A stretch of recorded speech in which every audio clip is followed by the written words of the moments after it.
In this video, I'm going to teach you how to create a buggy device driver that crashes. Now wait a second, before you go, in this video, you're going to learn how to create a Windows device driver. You're going to learn how to debug that device driver. And then, most fun of all, we're going to add some bugs to the device driver so that we can debug them and learn a little bit about these particular bugs. Specifically, one of the bugs is a bug that leads to bug check 50, page fault in non-paged area. We're going to set up kernel debugging, which is a very powerful way of debugging Windows systems, so that we can use the debugger and learn a little bit about these particular bugs. Now, if you just want to follow along and learn about bug check 50 and learn about device driver development from sort of a general watch the video type standpoint, stick around. So if you've never created a Windows device driver or you've never tried to debug one and you would like to, stick around. Now to really follow through this whole video, you're going to need two systems. They can both be virtual machines and they both have to be networked and communicating with one another, because we're going to be using KDNet, which is the networking version of kernel debugging. Now if you're an expert in setting up the debugger, you can use some other method if you know how to do that. But in this video, we're going to use KDNet because it's very easy to get going, and most people have network cards in their virtual machines or in a physical machine, so they don't have to be virtual machines. But virtual machines can make it really easy to do this. In this video, we're not going to talk about setting up the virtual machines or installing Windows 11 on the virtual machines. This video is going to assume you have two machines, each has Windows 11, and each is communicating with one another on the same LAN network, preferably in a lab environment or in an environment that's appropriately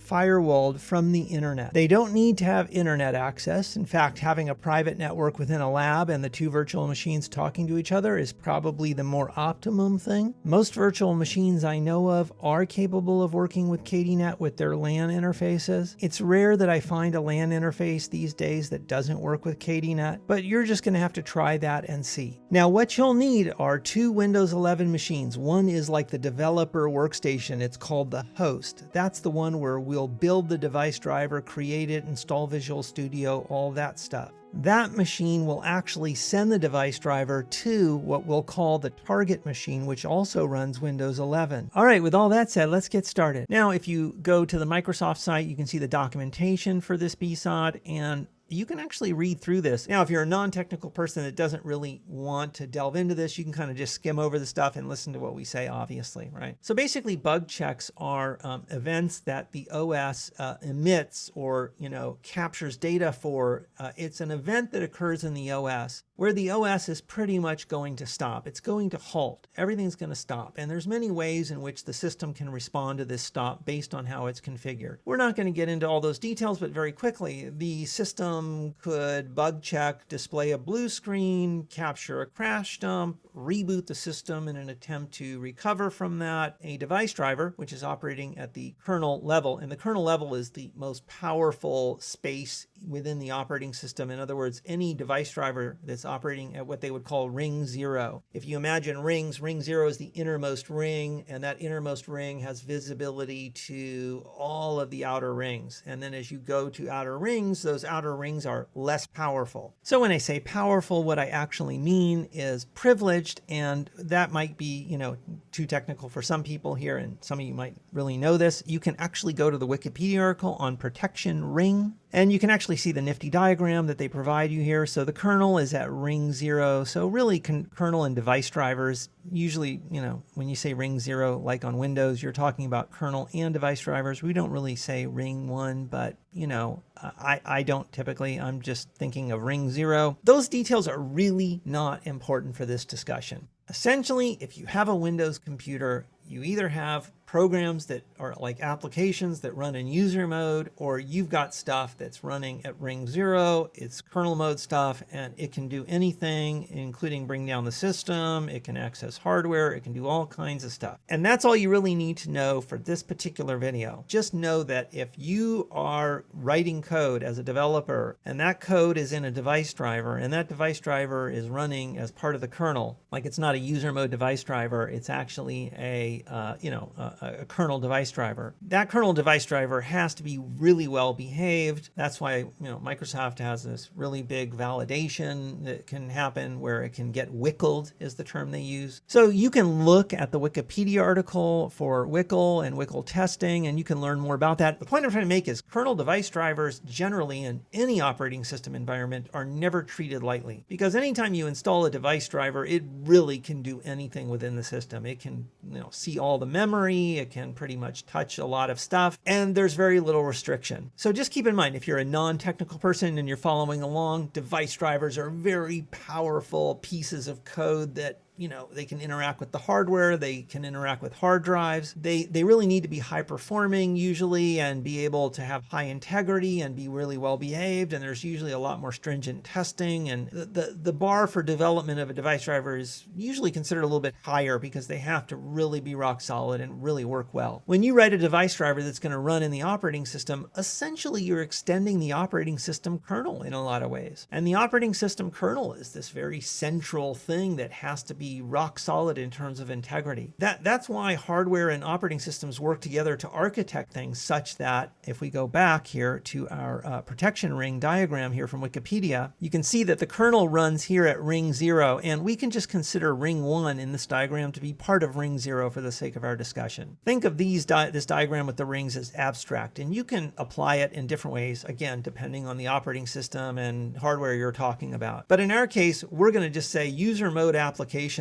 like your word processing applications, your email apps, your web browsers. We're going to say those operate at ring 3. That's a least privileged ring. And then we're going to say that the kernel and the device drivers are operating at ring 0, which is the most privileged. And everything at ring 0 really has got to be rock solid and not problematic. Now, if the operating system or the hardware and the operating system together detect some problem at ring 0 and that problem can't be resolved, the operating system calls some code that is like KE bug check and related functions. KE bug check is a function, and that function is going to issue the bug check. It's the thing that kicks off the thing that creates the blue screen. It writes, crash dump. It calls all these things to handle all the stuff with handling a bug check. So coming back here to the bug check 15 page fault and non-paged area, as I was saying, a bug check is pretty much something that the operating system will initiate when it detects a problem that it can't solve. And it's the kind of thing where the operating system is saying, hey, something is going on here. And if I let things continue to operate, it could cause some kind of integrity issue or something worse than what has already occurred. For example, if the driver has a particular problem that,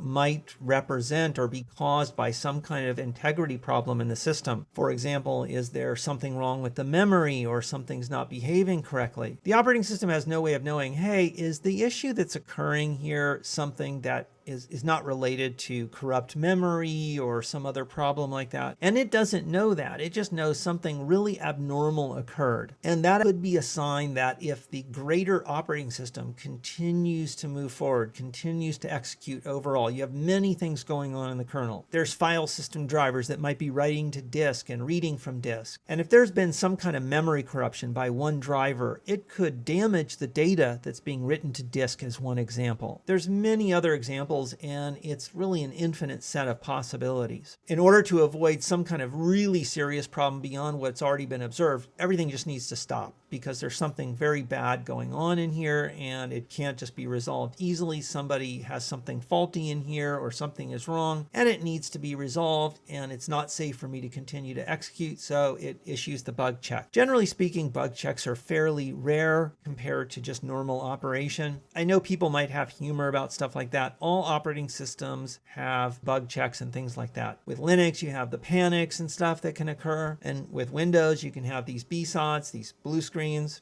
And while they look really bad and whatnot, they don't happen all the time unless there's something really wrong with the system. What's really wrong, yes, it could be a malicious thing, but it could also be a device driver that, let's say you update it and it has a bug, right? Something that's not functioning correctly. So that's actually what we're going to do in this video, is we're actually going to create our own variation of a device driver that exhibits this issue. And we're going to look at some things, more closely about it so that you can better understand it if you're not familiar with this area. And what that means is in this video, we're basically going to follow the steps to install the Windows driver kit. And we're going to set up things and grab a sample driver as a starting point. And then we're going to add some stuff to make that driver unstable so that we can actually see this problem firsthand. And then I'm going to show some interesting anomalies relating to the problem that I think you might find interesting. And if you're a driver developer or you want to be a driver developer, some of the stuff we discussed in this video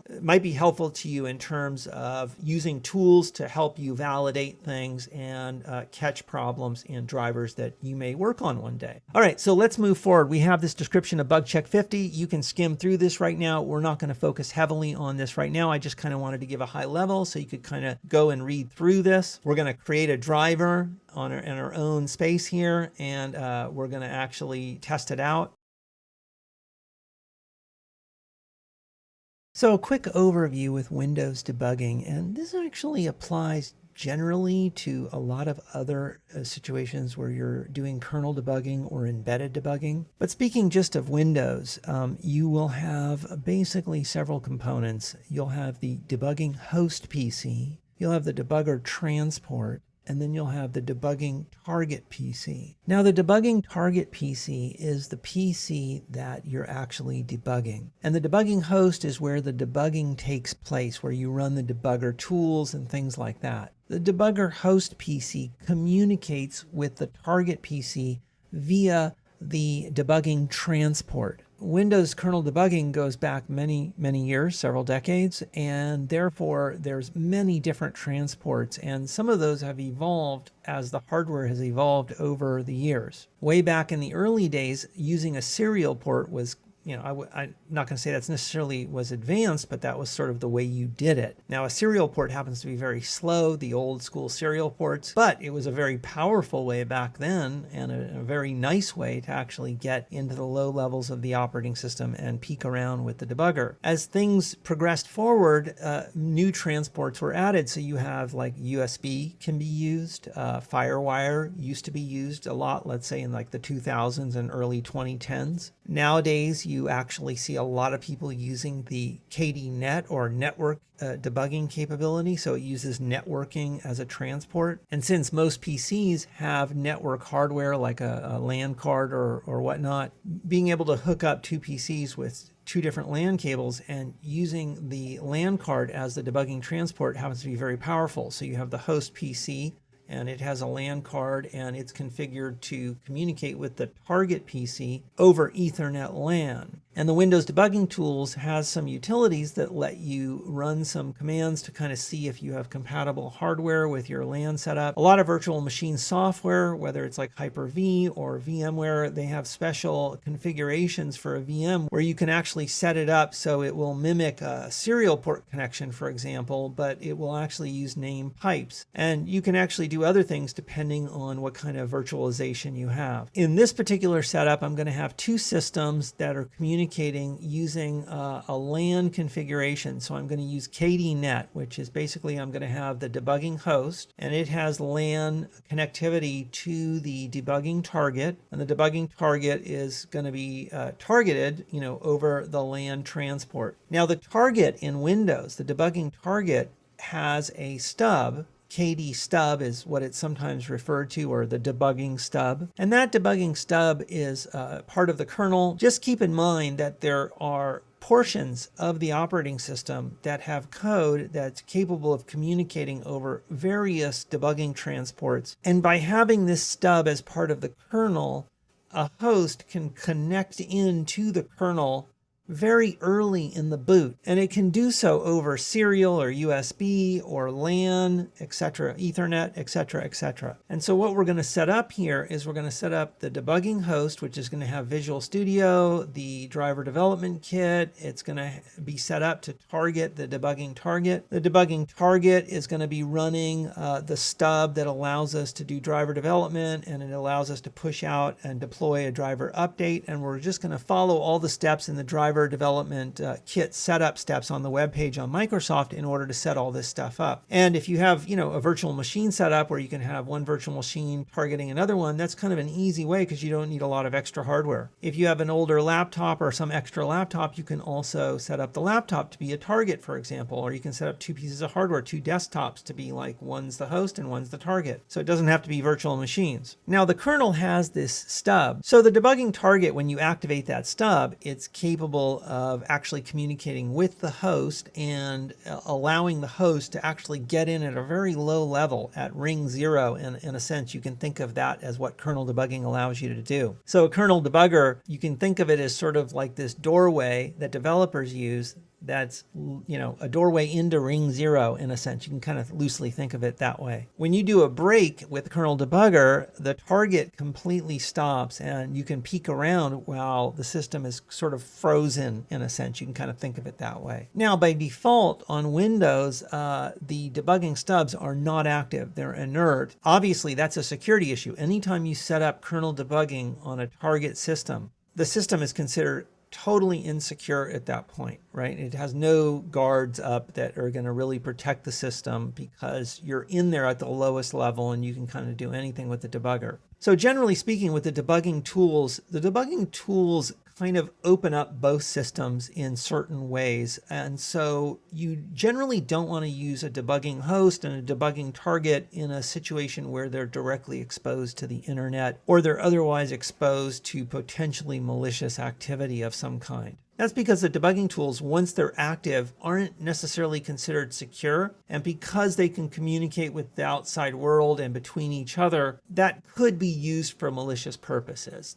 And so usually when driver developers or somebody working with kernel debugger and Windows is, using those tools, they're usually doing it in a lab environment or a properly sort of firewalled, isolated environment that is not something that is exposed to the world. Just keep that in mind. And generally, when you're doing development and kernel debugging and you're using two different systems or two different VMs to do that or whatnot, generally those systems shouldn't really be critical or production systems. They should be systems that if they, totally got ruined for some reason, maybe because you're doing some testing and your own software messes things up, or something else goes wrong or whatnot, that generally you wouldn't care about it because the systems are kind of just these developer systems that you're just working with for the sake of investigating something or developing something or working on something. So just keep that in mind. You don't want to take a production system or a sensitive system and enable and configure kernel debugging or anything like that.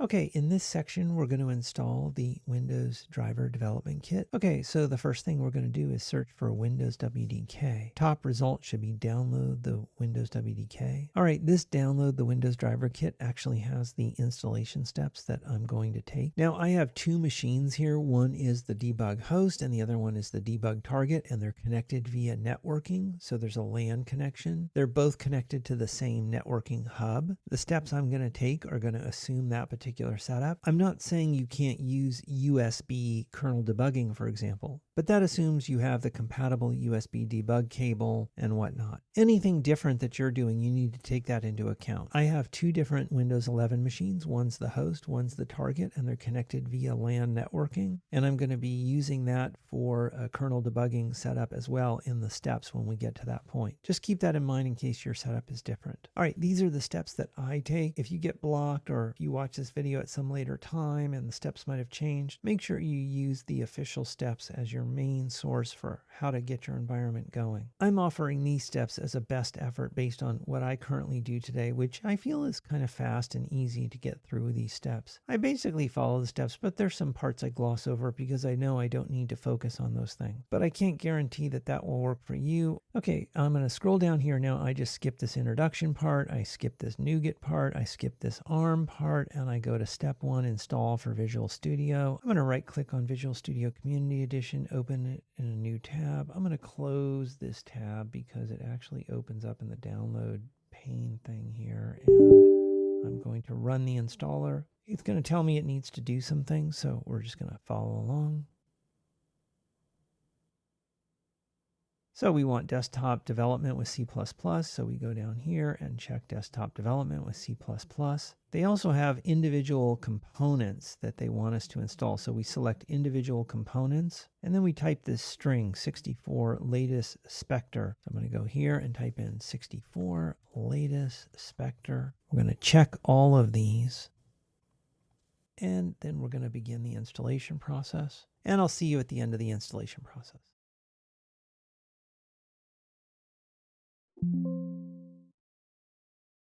When the installation's finished, I'm going to click skip this for now and not log in. Choose dark mode with Visual C++. And this is going to open up. I'm going to close out that what's new. I'm going to exit, and let's exit the installer. Then I'm going to scroll down to step 2, and I'm going to right click and open a new tab. I'm going to click to download the installer for the SDK.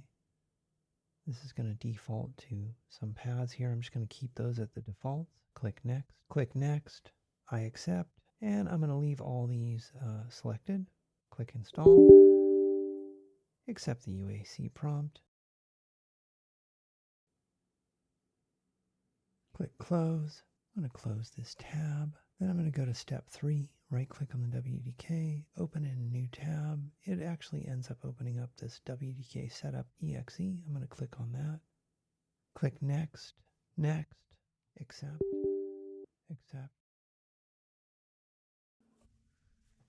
Okay, when the WDK is finished being installed, it's very important to make sure that you install the driver kit for the driver kit Visual Studio extension. So just make sure that's checked and click close. And then when you click close, wait to see the UAC prompt and click yes. And then this second installer will pop up like this. It's all set by default, so all you should have to do is click install. Then I click on end tasks, and it will continue the installation of the extension. And then I'm going to click close. Okay, after the WDK is installed, scroll down here. I skip Enterprise WDK. I skip the kit versioning. I go to driver samples for Windows, and I click on this GitHub link to go to the driver samples. And then I scroll down here to driver samples. Way down at the bottom here, there is write a KMDF Hello World driver, and I click on that.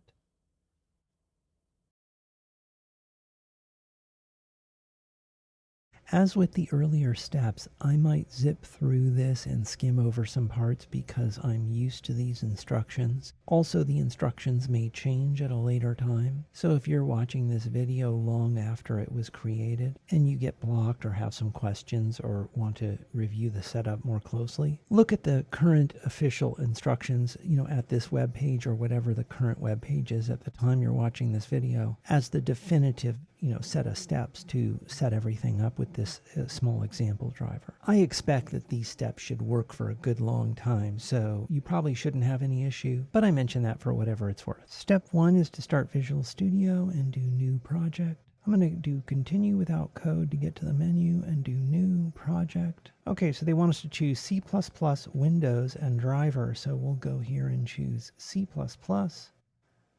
Windows, and driver. Next step is to create kernel mode driver empty KMDF. So we can actually go up here on the templates and type in empty. And here's kernel mode driver empty. We're going to select that and do next. In the configure your new project dialog box, enter KMDF hello world. Okay, I'm actually going to enter in KM DRVHW. I like to have a short name like that, and that's what I'm using. You can use whatever you prefer to use. Just keep in mind if you choose a different name, it may not match other parts of the tutorial. Step 5 is to enter the location for the new project. I'm going to put mine in C:/tutorial/src, which is just short for source. Place solution and project in same directory and select create. So we'll check this box and we'll click create. It tells us that it creates the project, and it's showing us what it kind of looks like here. And we can kind of confirm that that's what it looks like. There's an INF file here. I actually know in this INF file that I like to open this up And what you can do is scroll down here to the bottom where it says your manufacturer name. And I like to put in something like, example company or something like that. It doesn't really matter. You can actually leave it with the bracketed thing there, but that's just what I do. Another thing that I want to point out in this INF file, you will notice in here there is a hardware ID right here where it says this is HWID. So you should see this in your INF, this line that has HWID in the comment here. And it's on the same line that has device description. And then they have like what name you chose _ device. This name here where it says root and the name of your driver, whatever you named it, that name is going to be a name that we'll use later on. So you might want to note this name right here. I'll mention this later at that point in time, but I'm just going to point this out right now really quickly. I'm going to save my changes to the INF file here, and I'm going to close this out. Okay, the next thing they want us to do is they want us to right-click on the solution and choose Configuration Manager. Let's go over here and right-click on the solution, choose Configuration Manager. And all they want to do is make sure that we have selected Debug and x64 and have both of these checked. And they already are by default, so I'll just click Close. In Solution Explorer, right-click on the project and choose Add New Item. So we go here to the project, right-click, Add New Item. And they want us to put in driver.c is what they want us to add. And I'm going to click add, and here's their driver.c, and you add driver.c, and it automatically adds that to the source files folder. And here it is right here in the source files folder.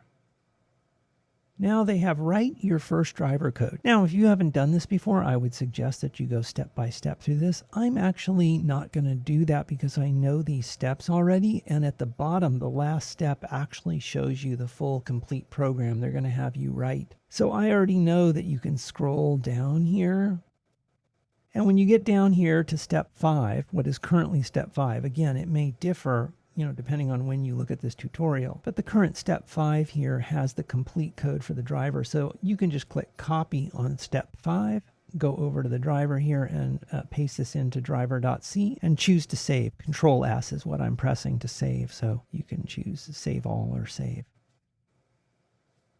And I'm going to scroll down here, and you can read this if you want to. Now they want us to build the driver, so we're going to go to the solution, and we're going to choose Configuration Manager. Actually, we're going to skip this. They're just having us check Configuration Manager again. This is the same step we already did earlier, so we can skip that. Select KMDF Project and choose Properties. I'm going to right-click on the project and choose Properties. Set the Run WPP Tracing to No and click Apply. So we're going to go down here to this and all options, and run WPP tracing is already no, so we're just going to click OK because there's nothing to do there. And now they want us to build the driver, so we're going to go to the build menu and choose build solution, and we'll see that it'll build down here, and it has succeeded. Terrific.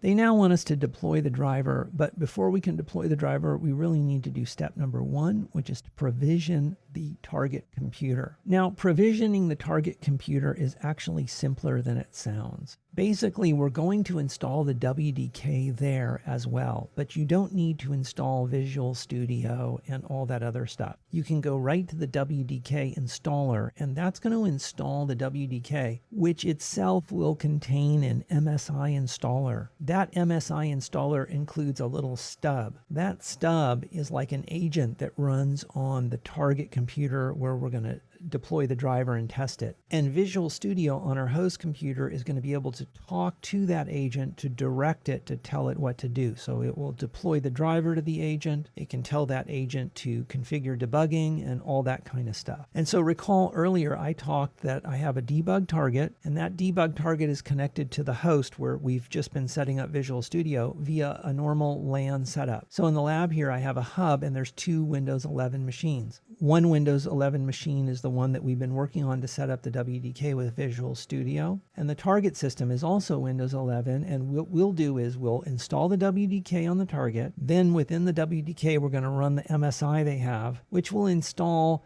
the test, I think they call it test target MSI. It's in the steps here, and we're going to get to that right now. I just like to give a little overview like this so you kind of have a little map as to what we're doing. So I want to make a very important clarification. You should never really provision a computer for WDK target testing unless you don't mind removing the security from that computer. A test target should always be kind of like a throwaway system that's meant for testing. There should never be any, production data or anything like that. It should be a system that if it were to get stuck or crash or whatnot in a way that was unrecoverable, or if it were to be infiltrated vis-a-vis these tools that we're installing, there would be little loss or threat because the environment is purely for testing and doesn't contain anything that's of value. As well, even if it doesn't contain anything of value, you should never be doing this to a computer that's not solely within a lab network. Now, that's my own personal opinion, but when I say lab network, I mean you should really never expose a computer that has this test target installed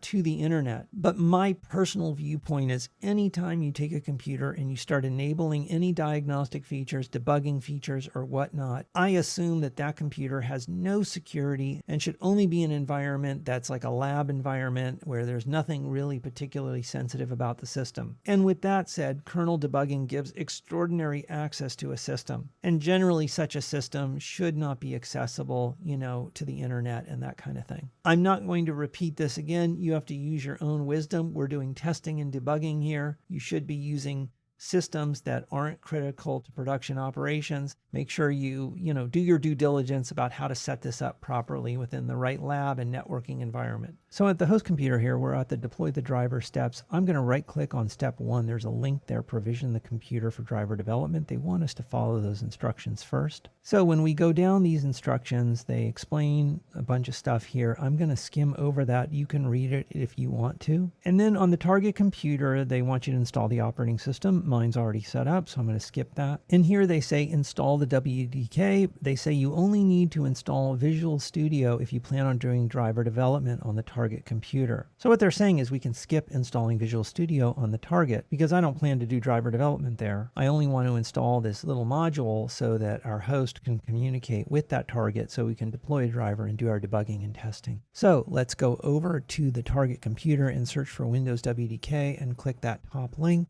And let's skim over this stuff. This is the same stuff we looked at earlier. I'm going to skip Visual Studio installation. So I don't think we need the SDK installed, but I'm going to go ahead and right click and open that up. And I'm going to go down here to download the installer. I'm going to click on the Win SDK setup. I'm going to keep the default, click next, accept. I'm going to keep the default selected and click install, accept the UAC.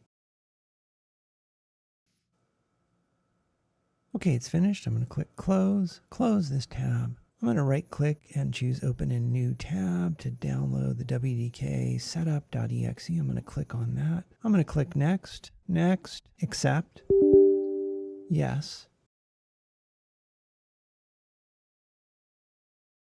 Now, I happen to already have Visual Studio installed on the target, so that's probably why it's prompting to install the extension. If you don't see this prompt, that's okay. Just close out when the installation is finished. For now, I'm going to keep that checked and click close, since I actually do have Visual Studio installed on here. I'm not really using Visual Studio on there, but I just went and installed everything on that other machine.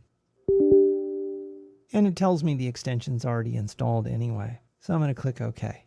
If you didn't install Visual Studio on your target, you probably won't see that prompt. Going back over to the host computer where the provisioning steps are located, we can see that we just finished step 2, which is install the WDK. I skipped steps 3 and 4 since they're not relevant to this target test computer. Your mileage may vary, so you can read those steps if you want to. I'm going to step 4. Step 4 wants me to enable test signing on the target computer, and they want me to do that from a so-called elevated command prompt, which is equivalent to an administrator prompt. So going back over to the target system, I'm going to hold the Windows key down and press X, and then I'm going to choose terminal admin, and I will accept the UAC prompt. I'm going to type in bcd edit/set test signing on, and I'm going to hit enter.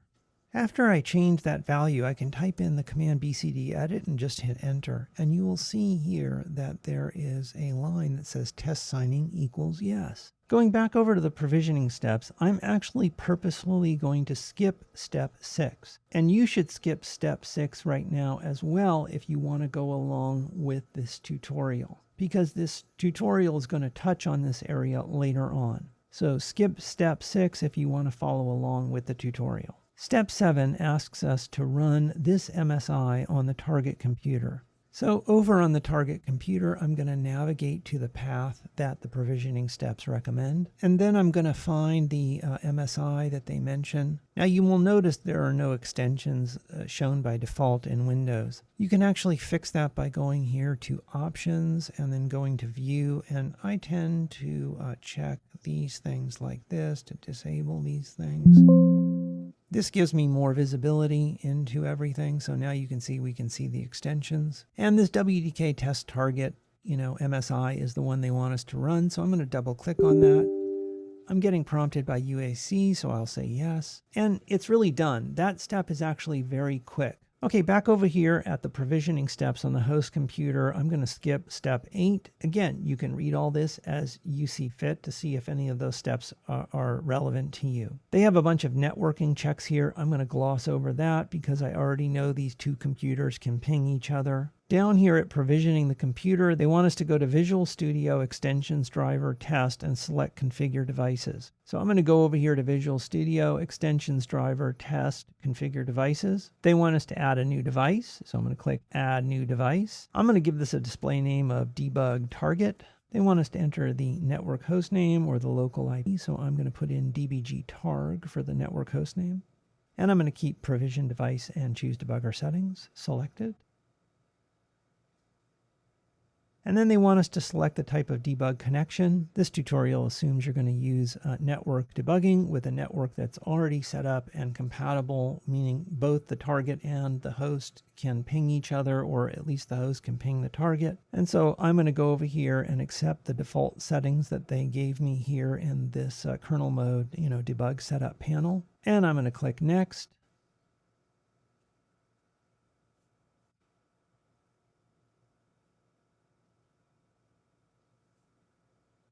And you'll notice that there's stuff going on here on the target system.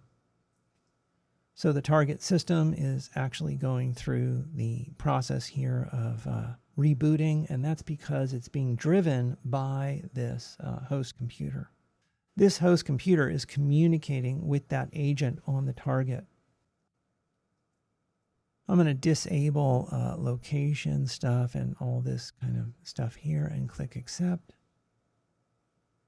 And over on the provisioning target, we see it's finished, so I'm going to click Next. And it has all these default settings. In order to use WinDbg from the command line, I'm going to want to copy these debugger settings so that I can use these settings on the command line so that when WinDbg starts, it knows how to connect to the target computer.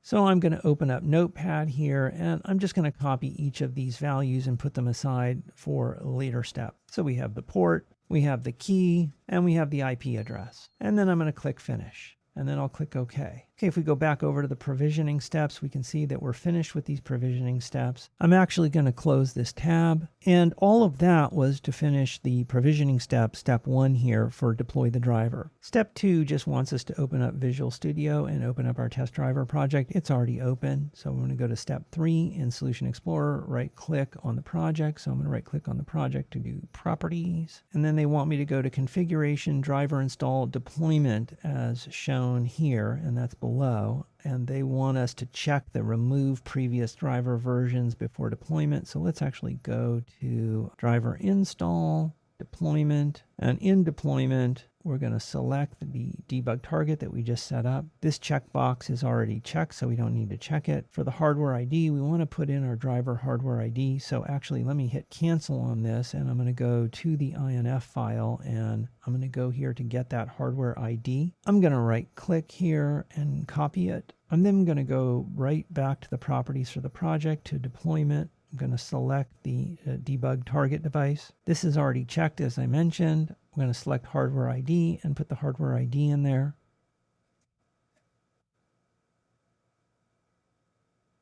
And down here, you can see they actually kind of give you a snippet here, but in case you rename your driver, you can't really use this snippet because it's based on you using the name that they use in the tutorial. In my case, I renamed the driver, so I just went to the INF to get this directly. So we can click OK on this. Now on the build menu, we can choose to deploy solution. Let's do it. So we're going to go up here on the build menu. We're going to choose deploy solution, and we're going to keep an eye on the target computer. Oh, I just saw a flash there, and there's another flash. So it's actually installing the driver right now as we speak. And you can see down here, it says total 1 passed and all this, which means everything works successfully. So I'm going to go down here to the next step, install the driver. Now we actually don't need to do this step. So basically what we're going to do next is we're going to launch Windows Debugger with the debug settings that we set up for the target device. That means we're going to run WinDbg from the command line using as command line parameters the configuration information so that it knows how to connect to the debug target.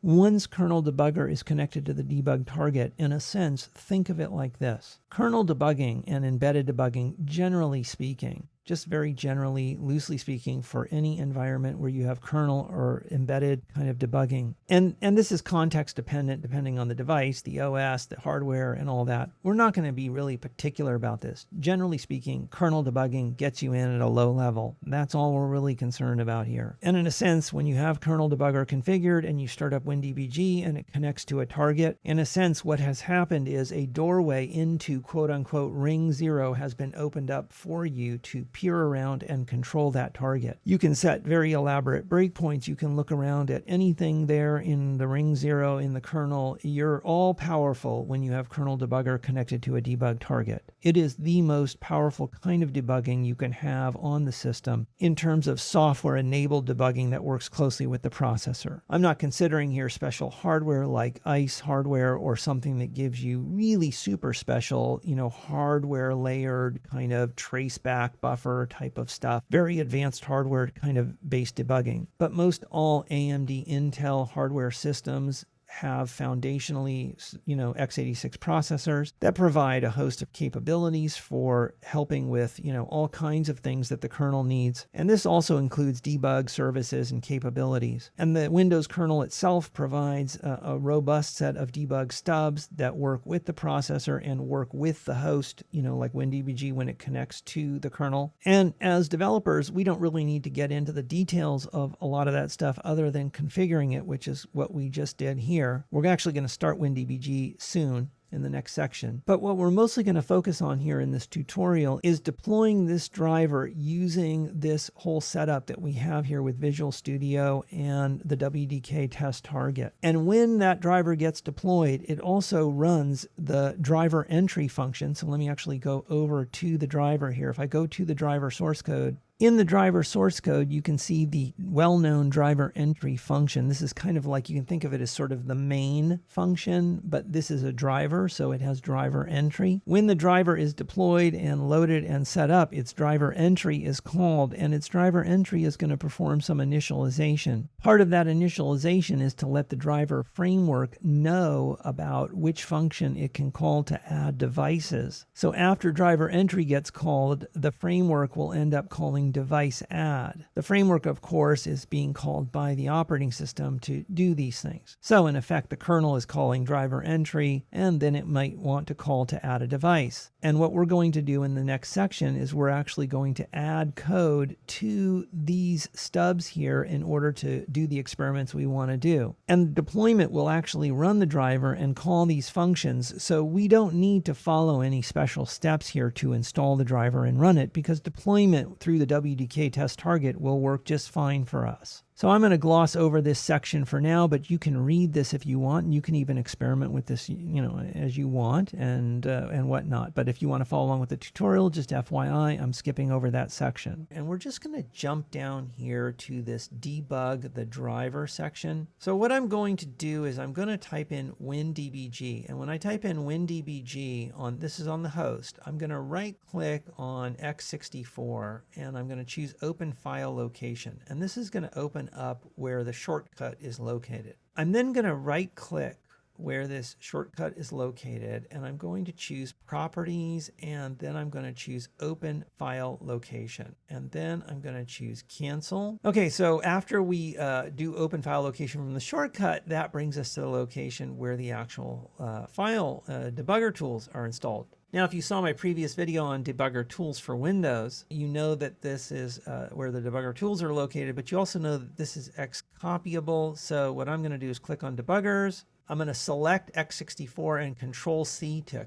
copy. I'm then going to go to a directory. Now, you can do this off the root if you want to. You don't even have to do this. You can work in the main directory where the SDK or DDK installs the debugging tools. I just like to make a copy, and since they're X-copyable, I can just go here and paste it in. And we have the debugger tools right here. And I can rename this to like debug x64, or you can name it whatever you want. And I might put this off the root or something, you know, if I'm on a test system or development system. And I make a copy for reasons I explained in that past video, so you can go watch that if you want to. But basically, you can use the original copy that's installed. I try to leave that pristine and not kind of, you know, use that directly, simply because sometimes I create my own batch files and things. I don't want those to get erased. I don't want to, you know, I just make my own copy. And since those tools are really cool and you can X-copy them anywhere you want, you know, I just figure why not make a copy of them rather than use the original folder. So we right click in here and I'm going to choose Open Terminal. And here we are in a terminal window where the debugging tools are located. And we can actually run WinDbg. Now they tell you, I believe, to open up an admin prompt. And I don't generally do that with the debugging tools. Now, here's my quick opinion on this. Whenever you're using debugging tools, I never consider any debugging tools for any platform, any ecosystem to be secure tools. When you're using the tools to target something, the target generally is less secure once you set it up for debugging. The debugging tools themselves, the ones you run on the host, the debugger itself and whatnot, typically those are not necessarily secure. Maybe they have some effort with security for some things, but a lot of the time they just aren't. They're meant to be used by developers that trust one another in a development environment and kind of work together to use the tools in a positive way to create something positive. So when developers are in that development environment, usually they're not worried, about that kind of thing with the developer tools, right? Or they'll use the developer tools in a VM or in some kind of isolated network within their office as another example. I mean, there's lots of different ways you can use it. But basically, development tools, whenever you have them in play in some circumstance, they generally reduce the security of whatever that environment is. The level to which they do that really depends on what we're talking about. We're not going to get into all the machinations of that. It's just wisdom, right? When you install software can modify the configuration of something. Software itself can end up being a conduit, widening the attack surface. So, it's really just kind of one of these sort of simple everyday forms of wisdom, right? When you install software that's meant to let you get greater access to the computer, that software may well reduce the security of the computer. So generally speaking, you shouldn't really be running debugger software and whatnot, on systems that you intend to use in a secure manner or for important purposes. Maybe the only exception to that rule might be if you're using a user mode debugger to debug a user mode app in an environment where you don't need to be elevated and that kind of thing. Even then, there might be some things that a debugger could do or whatnot. Maybe, obviously not as much as accessing the kernel. Anyway, I have a tendency to want to talk about these things and go down these big lines of talk on this. And I'm trying to move along on this demo, and it's not the focus. It's hard for me to resist that, though. I like to kind of give that information so folks can kind of understand these things, because sometimes they're not sort of like everyday kind of understandings. But in the interest of brevity and kind of moving along with this, let's do it. I think hopefully you get the gist of what I'm kind of trying to say here. And there's probably good information you can search for out there about this kind of stuff. So you can see here, they tell you to open the computer with an administrator. Now,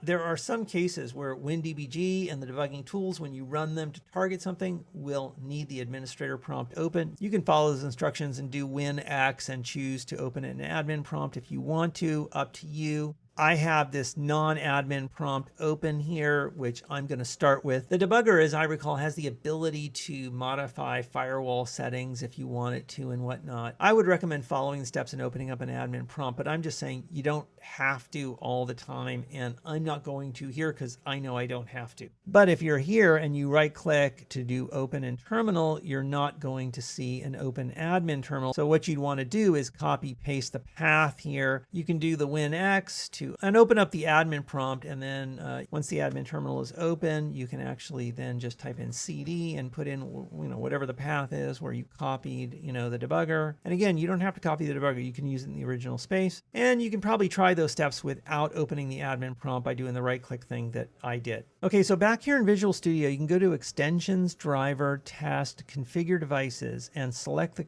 target computer that we provisioned. Now you could have done this step earlier, where what you can do is grab the debugger settings. So you would grab the port, the key, and the host IP and copy and paste those. These fields actually let you select and copy and paste. So select those and copy them into something like Notepad or whatnot. And then you can click cancel after. So you can see here in the steps they have the configuration string you need to use when you're going to start WinDbg to connect to the kernel debugger target that's configured for networking with the settings that you just copy and pasted. So you can actually go to Notepad and you can paste this in, and you can actually change the port and the key to have whatever it was in that dialog box. Now, once you have that string, you can take that string and you can go right down here to the debugger, and you can type in WinDbg and then -k, and you can paste that right in, and then you can start this up, and then you can say allow. And once you say allow that,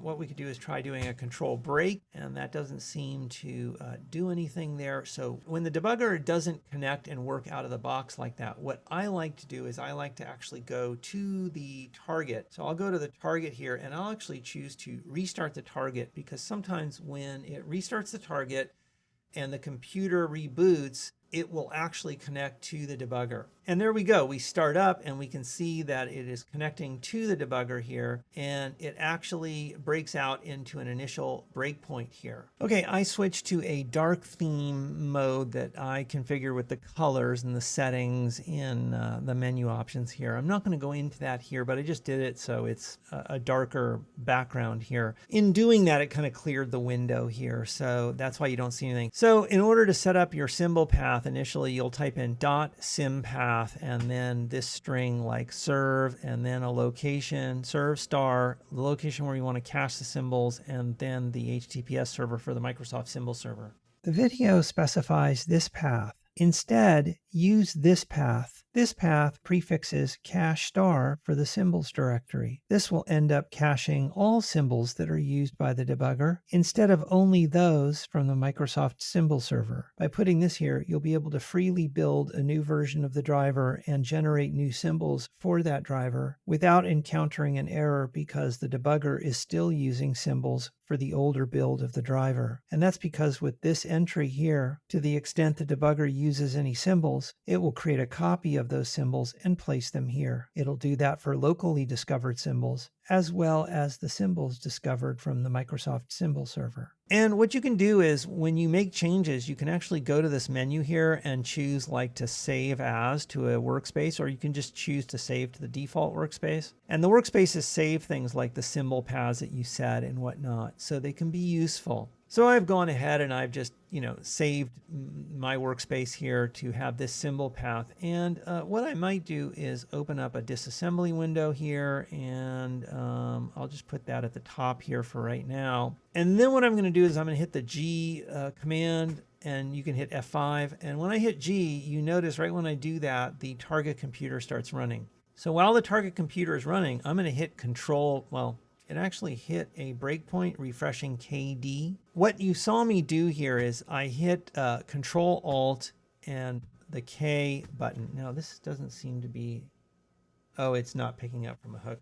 So the demo little thing that shows the keystrokes is not working when I have the debugger as the main thing, likely because it's not letting the hook pick it up or something, the keystrokes. So I'm holding Control and Alt down and pressing K, and it toggles between these two settings. The default is not to break in at boot. When I hit it again, it toggles to break in at next boot. So I just did that to make sure that I was set to not break in. So when I hit it, it came out and said, oh, well, now I'm going to break in at next boot because you just did that, which told me that it was off. So I toggled it to on. So then I'll toggle it off. That's because I do use this feature sometimes, and I want to check to see what it's set to when I see a break. If you see something break like that at some breakpoint, you can just hit the G key, and it will continue to, boot up Let me start a browser here on the target. Okay, so I'm here looking at time on Bing, and you can see they have a little second hand that moves. And I'm here on the debugger host, and you can see now when I hit Control Break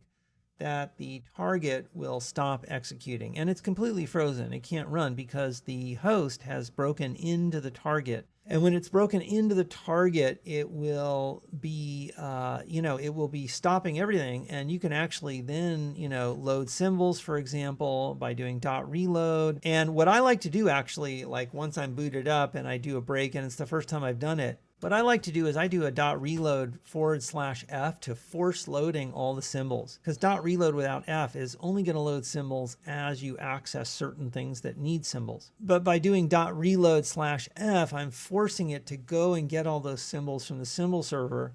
So for everyday old OS components that are already loaded right now in the current context that I just randomly broke into, because right now I don't know what process was running. I broke into something executing at some point in time, and I don't know what it is. I don't really care. I know there's a stack there that's going to have kernel and some fundamentals that are pretty much at every breakpoint. And as long as that's present, I'm doing .reload F, which is just going to pull in all those fundamental symbols.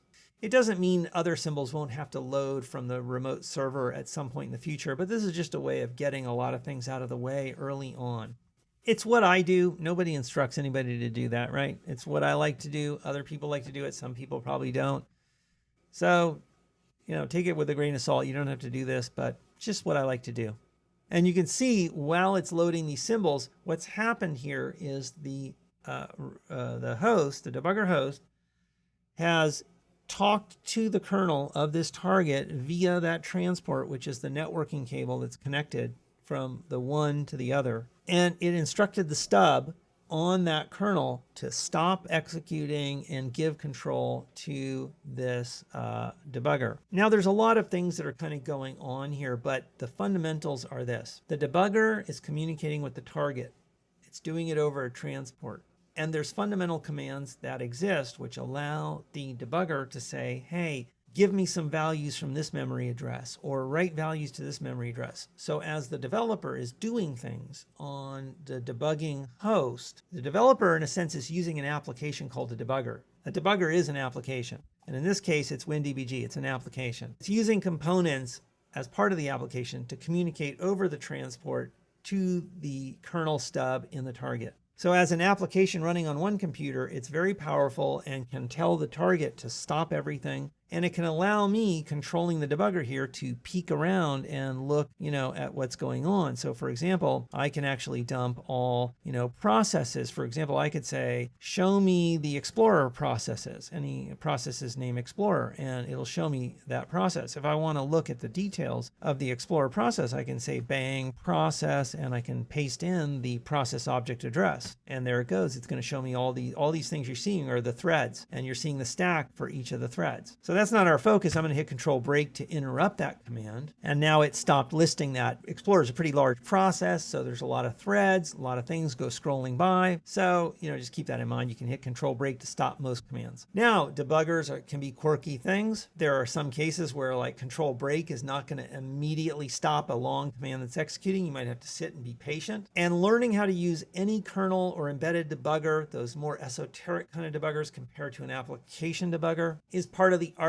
of learning how to debug. That art of learning how to debug is learning to get the feel for the software that you're using to debug something. And so different debuggers can be very quirky, especially embedded and kernel debuggers. Sometimes they're kind of like, they have all these little quirky things or settings and all this kind of stuff, and you just kind of got to dive in there and kind of learn the environment. Now, one thing I'm going to do here is I'm going to hit the G thing to the G command. So I hit the G command just now, and what that G command is doing is it told this application, which we call a debugger, to send a command to the stub on the kernel to let it start running again. And you can see that the time started ticking when I hit G. Okay, I'm going to minimize this browser. You notice how when you're kernel debugging and you do a break, it really kind of, in a sense, seizes or halts all operation on that target. In a sense, there's still things that are running. And it not necessarily thread execution, but you can have hardware things, like things in hardware, like firmware stuff and whatnot, That stuff is generally independent of the operating system. So keep in mind that you don't stop the world when you hit control break on a kernel debugger, but you do stop the operating system from doing its processing. And that includes the task switching and whatnot. Okay, so with the debugger set up, what we're going to do is let's go back to Visual Studio. So you remember earlier we built the driver and we confirmed that the driver, was created. And so you should know the name of your driver file. In my case, it's kmdrvhw.sys. So what I'm going to do is I'm going to go to the debugger and I am going to hit Control C. Now, by the way, you'll see this red dot here from the thing because it freezes up with some applications. So if I go here, it moves and it works fine, and then it stops here. And I think that's probably because these apps maybe don't work with the hooks that thing is using. Just keeping that in mind, you'll see that thing not following the cursor, so just look for this smaller cursor. I actually changed the font here on this, and I'm also going to pull in a call stack, and I'm going to put this right here, so we have a call stack over here. And I'm actually going to do reload, and that should give me some symbols there on the call stack, and it does. And then I'm going to save my workspace so that it saves this window arrangement. And now what I want to do is I want to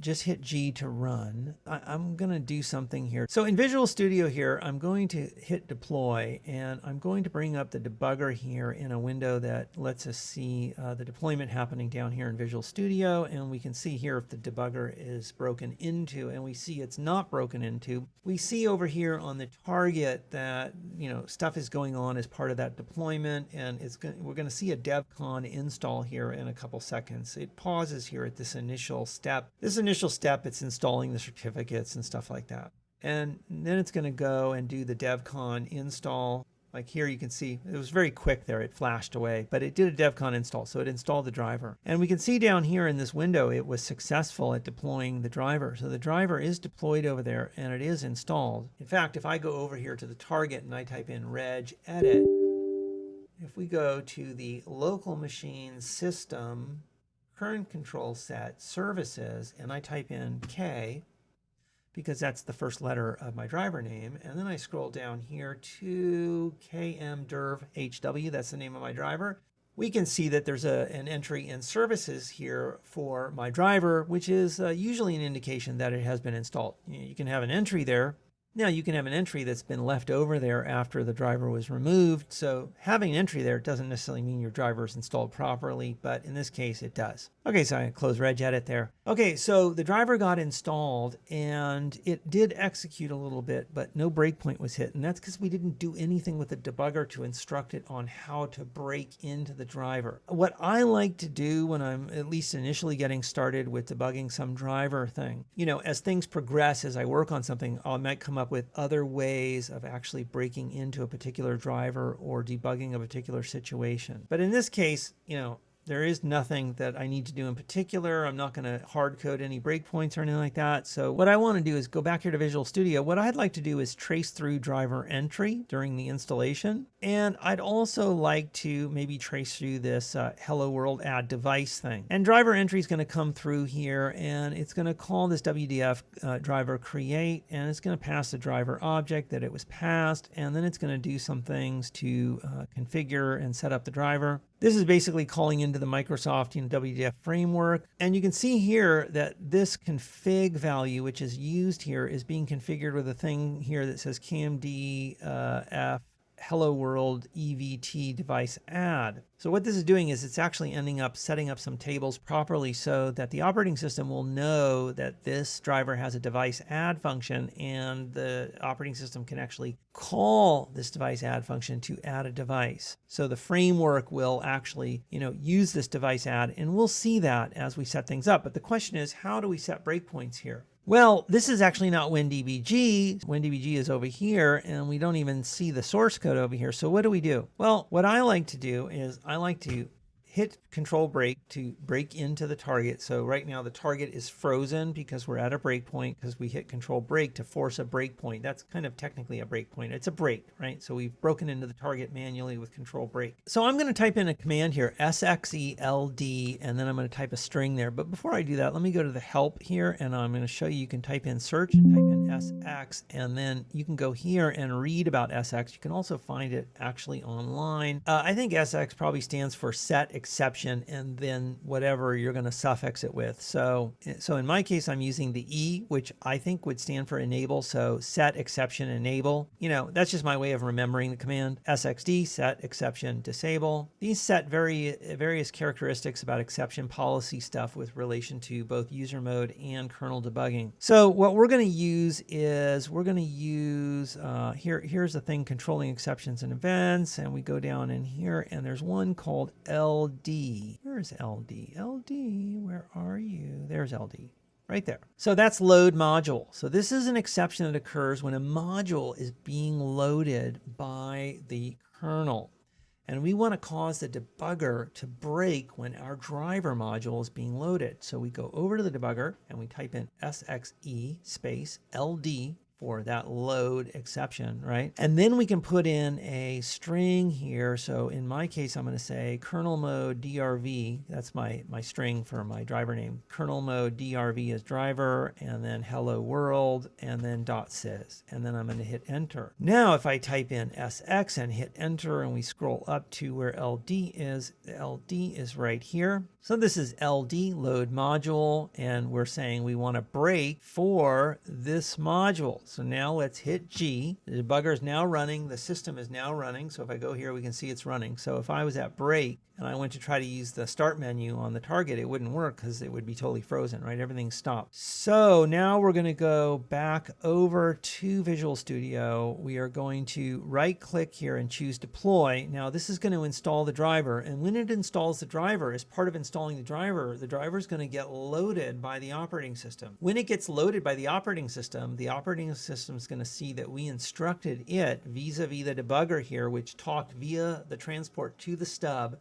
to tell the debugger, hey, when you load in this driver, this module, we want you to break and give us control. So let's see if that happens. Right now it's doing that first step. The next one I think is the install, and then that one should trigger, boom, right here. So we got a little break here. So now we can open up this window. By the way, we can go to Visual Studio here and we can see that this thing is frozen here at the install command, and it's not going to move forward until we hit G here and let it continue forward. Now you can see over here in the call stack, and in fact, we have the call stack window open, but you can also just type in K and hit enter. Now, if you don't have symbols there, type in .reload and then hit the K thing and you'll get the symbols there. So we can see that this driver is being loaded, and it's being loaded and we can see that during the load, like these are all normal operating system stack locations. This is plug and play stuff that relates to the operating system. So these are like plug and play related kernel functions. And these plug and play related kernel functions are ultimately calling into mmload system image. Mmload system image is going to end up loading in the driver. And while it was loading in this driver, what happened is the kernel noticed, oh, the developer set this SXELD and wants us to break when this particular module gets loaded, and we just loaded that module. So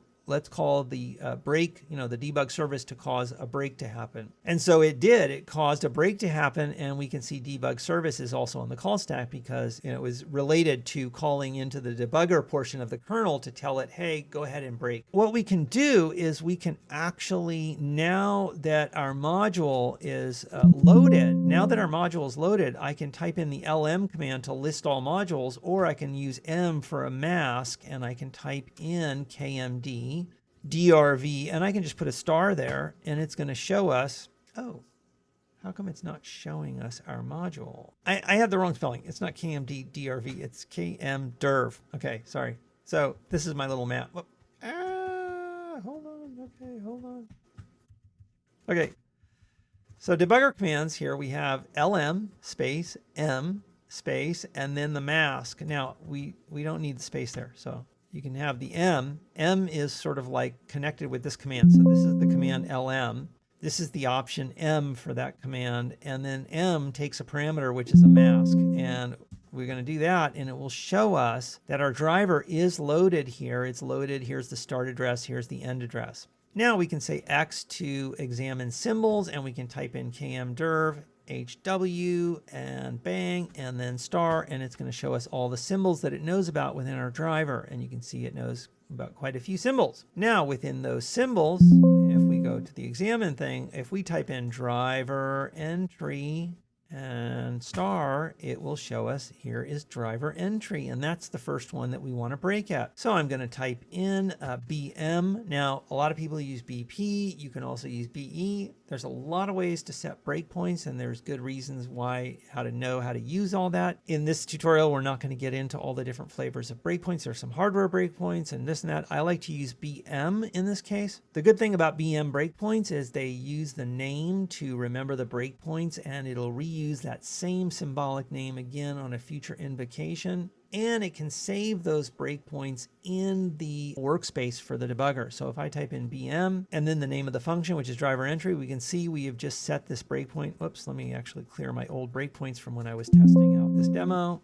And let's just restart that again there. And we're going to type in BL. And there's our BL that's showing us our first initial breakpoint. Now I had set the other breakpoint. We're going to get to that. Okay, so now our breakpoint is set for DriverEntry. And I can actually go up here and choose Save Workspace. And it's going to save that breakpoint in the workspace. So if I come back tomorrow, that breakpoint by name will be there. And that can be really useful if you're working on a problem and you set breakpoints using symbolic information, and that information is still relevant even though you change the driver. It can help you have those same breakpoints. Sometimes symbolic breakpoints, lose their meaning as you change and modify the driver. So I'm not saying they work all the time necessarily in that way, but it's a great way to just set, like, this DriverEntry is not going to change throughout the tutorial, so I might as well set it and not have to set it again. So now that we've set the breakpoint, we can hit the G command to run the debugger, and as soon as it hits DriverEntry, it should break. And it does, and we can see it loaded our source window since we didn't have a source window loaded already. And we covered this in the old video, the first video I had on debugging tools. It put this source window anywhere. So what I'm going to do is take it and put it where I want it, which is up here in the upper left. So I have my source window, my disassembly window, I have a stack window here, and I'm going to save that to my debugging profile or my workspace. And so I just choose Save Workspace. And so when I start the debugger up and I load that workspace again, if it's not the default workspace, it will actually have, my settings. If it is the default workspace, it'll just have those settings right away. You can also specify workspace in the command line. Okay, so here we are. Very exciting. We are actually now the target is stopped. I can't click the start menu there or anything. It's totally frozen. That's what developers want when they're debugging the kernel. They don't want the kernel executing and doing a bunch of stuff. They want to be able to peek around when they freeze the computer and kind of look around at things. So that's what we've done here. Now, if you go here, you can see this is the DriverEntry. And it doesn't really, do a whole lot, but set up some fundamentals. What we're going to actually do is scooch down here to this KMDF, and we can actually, this other device add function. Now, we could actually set the breakpoint for this the same way as we set the one for DriverEntry, but you can put your cursor on the line here like this, and you can hit F9 to set a breakpoint. This is the same thing we did in the debugger tools video a while ago, and I can hit F9 and it'll set that breakpoint. So let's just set that breakpoint that way, and let's hit G again. Oh, actually, before we hit G, let's actually hit F10, and you can see that this is stepping through the driver. Now, here's the thing that's very interesting. As you're stepping through driver code, you can actually do things down here on the command line, such as look at the Explorer process, for example. And you can look at all kinds of low-level information. So you have control of the entire system when you're connected with a kernel debugger. The system is completely tame and in your control. It's frozen, you command it with the debugger, and you can trace through your driver and maybe look at other things in the OS as you're tracing through, if that's relevant to your situation. In this situation, we're just tracing through to kind of see that happening, but I'm just letting you know that this is very different from application development. It's an extraordinarily powerful way to debug a target system. There's a lot of things you can do on this. We could have a lot of different tutorial videos, but we're just starting here fundamentally, and we want to really get to the meat and potatoes and talk about the page fault. we want to get in and talk about the non-page memory, invalid, thing. So we'll get to that. What we're going to do here is we're going to actually hit, F10, and we're just going to trace through, and now it's going to return. And before we return, I'm just going to hit G to let it run fast. Now keep in mind, before we hit G, we actually set a breakpoint here, and what the framework is going to do, if you look at the call stack here, if I hit K, you can see DriverEntry is actually, being called through the plug-and-play APIs here in the operating system, and then they're calling right into FX DriverEntry.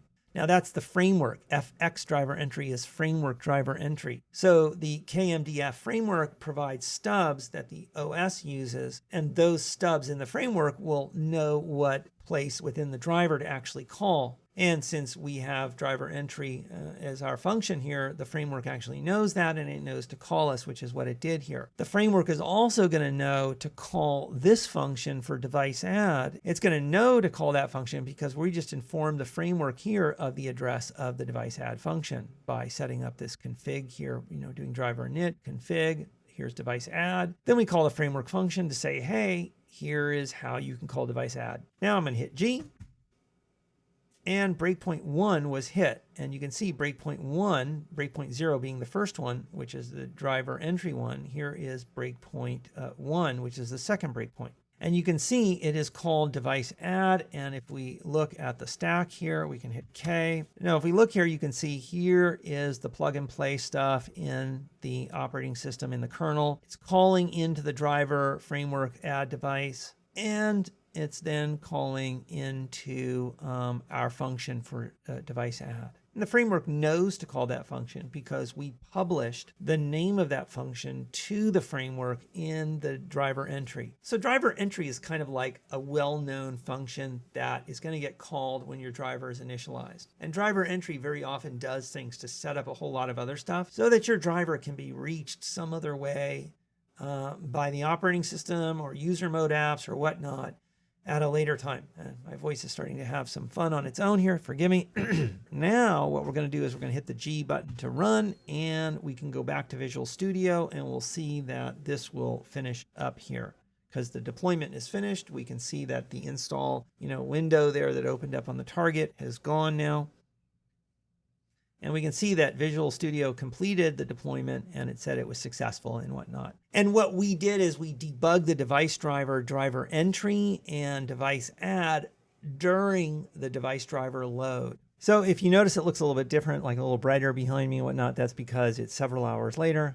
I needed to take a little break. I was very tired and it was getting very late there. You might notice a few changes maybe on the desktops here or something like that. So if you notice a couple slight changes, it's just because I restarted things back up so I can resume the demo. All right, let's continue the demo. We've run the driver, we've traced through the debug or the DriverEntry and then this device add function here, and we want it to access invalid non-paged memory. So what is a bug check? Well, technically speaking, a bug check is caused by a function being called in the kernel. The purpose of the function when it gets called is to do the appropriate things to halt the system, including displaying the blue screen. There's a whole lot of stuff associated with what happens at the time a bug check occurs. But when a bug check occurs, what's really happening there is the operating system has made a decision to call that function. Or a device driver can directly call that function as well. Basically, it means something in the kernel has called the function KEBugCheck or some variation, because there's some other versions of that function, like KEBugCheck2, I think is another one. So if we go here to the article on KEBugCheck, you can do a web search on that, and you can just look at this. So there's KEBugCheck, and you pass like the bug check code. This is like the old version of the function. There's actually a newer version, KEBugCheck.exe, and KEBugCheck.exe would take the bug check code and then the 4 parameters. So it's a fairly simple API, and it would be called by any code that wants to halt the system for whatever reason, because there's an error or something like that. When the OS is calling that function, typically it means the operating system has detected some problem. Very often the problem that the operating system will have detected will be detected because the operating system is handling an exception, the exception being caused by the processor letting the operating system know by calling the right operating system code to sort of inform it, hey, this exceptional situation occurred. The operating system uses the information that's part of the exception to, figure out what to do there. It could be to call KE bug check. It might be, and there are some exceptions which can occur, which are not bad situations, like things to grow a stack or something like that. We're not going to get into the details of exception handling, but just keep in mind that the processor can actually handle some kind of exceptional situation, which usually involves invoking some handler in the system. So the kernel will have some handler that's meant to handle an exception, and it will do various things. What it does will depend on the nature of the exception. In the case of invalid memory being accessed, when something in the kernel tries to access something and the address that's being used is within the range of what would be the non-paged pool, but the address itself for whatever reason is invalid, and it could be invalid simply because there's nothing assigned to it, there's no memory assigned to it. There also could be memory problems on the system. There's a number of reasons why trying to read or write to a particular memory location might cause an exception. So if you're reading and writing into memory, the processor is going to handle that read and write by interacting with the memory on the system and various other things. And if the processor tries to read from a memory location and there's some sort of error that occurs, it will trigger an exception where the processor will then call the appropriate handler in the kernel to handle the exception. The kernel at that point can then, generate a bug check, for example. If we go back to this page fault, basically there was some kind of access violation when there was a read or write operation to the non-paged pool in the kernel. And so basically there was an address within the non-paged pool area or range that was invalid. So it wasn't backed by physical memory one way or another, or there was some problem with the memory. And the operating system will call KE bug check, and it will do so with this actual bug check code, and it will actually set up these parameters based on whether it was a read or write operation and various other things. Now, memory management in Windows can be kind of involved. The memory management for Windows device drivers, gives you a little bit of an overview from a driver developer perspective of the various pools of memory that are available. So there's paged memory, there's non-paged memory. Really, for the high level sake of this, just keep in mind that when you have a virtual address, which are the addresses we typically see as developers and as users when we're looking at crash dumps and things like that, physical addresses typically are addresses that we don't see. But the operating system has all these table entries and whatnot to help translate those virtual addresses into physical addresses. We don't really worry about the physical addresses unless we're using the debugger, for example, to peek at those addresses and to look at them and whatnot. Really, it's the processor and the operating system that will be concerned with translating virtual addresses into physical addresses, and it does it with a combination of help from the OS kernel along with help from the hardware processor, and the operating system will configure the processor in one of the many, many ways the processor can be configured to tell the processor like how to do the translation and how to contact the OS to resolve things when there's an exception and whatnot. It's a whole bunch of stuff that goes on. But even though it's a whole bunch of stuff, it's really about setting up a lot of little details. And that's not really as important here as the conceptual notion that a virtual address, whenever there's a read and a write to it, always needs to be translated by the processor and the operating system, effectively speaking, into a physical address. If there's a physical address that has, stuff that can be read or written to, then the read and write operation can complete. So if you want to read more about memory management, there's plenty of stuff on the Microsoft site. You can search around. There's plenty of information out there to read about it. There's also some good books on the subject. And so you might want to go and search and look at some of that stuff. Going back to bug check 50, page fault in non-paged area. So bug check 50, page fault in non-paged area. When does that happen? So bug check 50, page fault in non-paged area will occur if you try to read from a virtual address that's in the non-paged pool range, but the virtual address itself is not backed by physical memory, meaning it's an invalid non-paged pool virtual memory address. And what we're going to do is show various anomalies around this. And we're going to start with a very simple fundamental test here. Let's try to recreate this page fault here right now by accessing some invalid non-paged memory. So here's our driver that we traced through here, and I'm going to go to the device add function. I'm just going to go to the bottom, and I'm just going to choose this because it's at the bottom. We could have done this in DriverEntry, but yeah, let's just do it here because DriverEntry will execute, and then the framework will call device add. And then when device add's finished, that's where we'll kind of do our little test code right now. So right here, I'm just going to paste this in. And okay, so we first allocate memory from the non-page pool. I'm allocating 1024 bytes. I'm going to explain what this tag is in a second. And then what I do is I assign to this the character A, to the first byte in that 1024 area. Now this is actually okay, so I can put here and say okay. There's no problem there because the memory is valid and I'm just assigning a single character to it. This is like a debug print statement. Let's just ignore those for right now.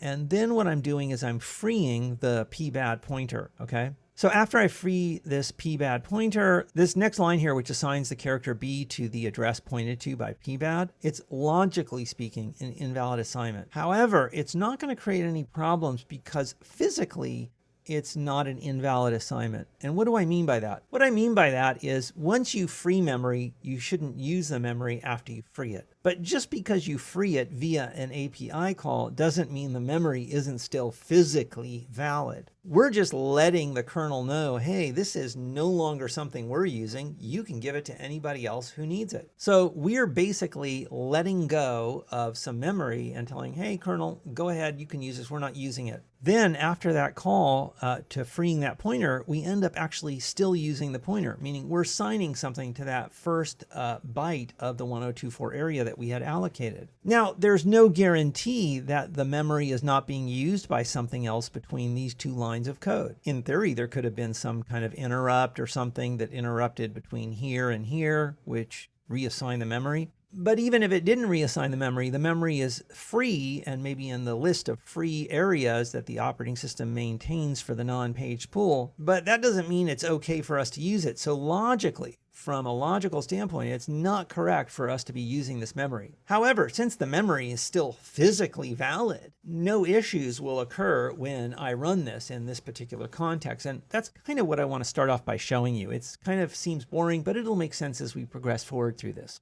So let's build the driver here. Okay, so with the driver built, I'm going to right click on here and choose deploy. Now actually wait, before I deploy, what I want to do is go to the debugger and I want to do .reload. I did a control break and now I'm doing .reload and now I'm going to type in SX and see if my workspace still has this SXLD. And if it didn't have SXLD, I would do SXELD, and then I would do kmderv.hw.sys because that's the name of my driver. I don't need to do that because it's already still set. I had actually taken a little break and I restarted everything back up today. When I restarted everything back up, my workspace had saved that information. So it was already set from what I had it set to yesterday. Now, by the way, that can also create confusion if you forget that you had saved something in your workspace and you start up your debugger and you start seeing some interesting breakpoints. It might be that you had saved some breakpoints or something. You know, I think our breakpoints are probably still in here too. Yeah, see our DriverEntry breakpoint is right there. Now, actually what we can do here while we're at this is I can say X and then this, and what's the name? Device add. So we'll search for device add. Here's device add right here. So what I'm going to do is I'm going to type in actually BM and we're going to break on device add. And if you notice, there is no breakpoint there, but if I hit enter here, you can see that there's a little breakpoint that appears right there. And what I'm going to do is actually save my workspace. And by saving my workspace, that breakpoint will be saved with the workspace as well. So I'll always have both of these breakpoints ready to go when I start up the debugger here. And my SXLD will be in there to break when the driver loads. Okay, let me hit G and let's redeploy. Okay, so I'm going to right click to deploy the driver and we see it starting to run things there to deploy it. I'm going to go to the debugger so that we can see any breakpoints that occur during deployment. And I'm actually just going to put this here so I can see both the deployment and the debugger. Okay, so this is a breakpoint for the load of the driver, and we can tell that right away. So if you look at the stack here, you can see it's during a load of the module, so of an image. So that's our breakpoint because of image load. I just did .reload, and the reason why I did that, just to load up symbols, we check breakpoints. Those look good. They're set, and they're not unresolved or anything. So everything looks good to go. So I'm just going to hit G. When I hit G, we hit DriverEntry. Okay, that's great and everything. We can see our new code is down here. We don't need to trace through DriverEntry. So I'm going to press G, and we should get to device add. And there we are at device add. And now I'm going to hit F10 to step down. And here is our allocation. Now, let me explain. Xalloc pool 2, we're specifying a flag to allocate some memory from the non-page pool. We want to allocate 1024 bytes. And we have a tag here. Now a tag is a 4-character code. Now the 4 characters are 4 bytes, which is 32 bits. So you can kind of think of a tag as a 32-bit integer as well. And in fact, tags are always these 32-bit integers that represent 4 characters. And those 4 characters, you can see them when you're dumping things in the debugger, and they can help with debugging and whatnot. So what you are supposed to do when you allocate memory from a pool using this function is you'll specify the tag, which kind of helps to identify what the memory is associated with. So I just chose a tag here, which is one that just I picked out of thin air. Quick insert here, folks. If you want to read more about tags, you can search for any pool allocation function like xalloc pool2. And in doing so, you can scroll down and read the documentation for the tag parameter. The tag is a ulong, which is typically specified as a 4-character sequence. 4 characters where each character makes up 1 byte of a 32-bit integer. So in this case, the low byte of the integer is H, the next byte is E, the next byte is L, and the next byte is W. In memory, since H is the low byte, it appears as an H. The next one, E, L, and W. You will notice in the video it is reversed, where it looks like this, H-E-L-W, which is actually not what you would typically do because that would end up looking like this in memory, which is less legible. It's the desired tag backwards. So when you specify the tag as a constant in code, it is usually specified in the reverse order from how you want it to read in memory. And very often device drivers will have some kind of header file or something like this where they will use a define to specify the tag. And then the tag will go here as a define rather than the hard-coded character sequence. We will actually change this later on in the program, but I wanted to explain this right now so that you could know that what you're looking at right now is non-typical. The reverse of the character sequence is actually the correct way, not what you see in this sort of user-friendly character order. So here we're allocating from the non-page pool 1024 bytes, and the tag helps the operating system associate a 4-byte string with the memory you're allocating, which can be useful for debugging purposes when you're looking at a crash dump or using the debugger, and you want to peek around at the pool allocations and the little code there. It's a tag that can help you identify who did that allocation. For example, if there's a memory leak and there's a lot of non-page pool being used, you can actually look, well, who's doing the allocation for this by looking at what the tags are for those allocated entries. So basically, I'm going to hit F10 to step over, and we can see that if I do DV, we can see pbad actually has a value now, and this is the virtual address for the memory that was allocated. So if I type in DV and hit enter, we can see this is the beginning of the 1024 byte allocation that I just allocated, right? One thing you can do is you can actually, for example, I can say DB, and then I can say, let's do -20. So we're going to look and dump bytes that are 20 bytes before this memory that I allocated. Let's do that. So when I do that, you can actually see the memory that exists just before the memory that I allocated. And if you look, you can actually see the 4-character tag that was used when allocating this memory. And that's because just before the allocated memory, there's some information which describes the nature of that allocation. And what's stored there is the tag is stored with that. So essentially, this is the memory that we allocated for us to use. And this is information that the operating system uses to understand, what the allocation is here and who allocated it and various other things. So we're not getting into that, but I'm just trying to kind of show you where the tag is. I was just throwing this together. So I just put something in human readable order here. But if you were writing a kernel driver, you would probably put it in an order like that's reversed. And in fact, this might end up being like a define. So you would have pound define my tag, something like this. And you would put these, you'll see these around in various header files, for drivers and whatnot.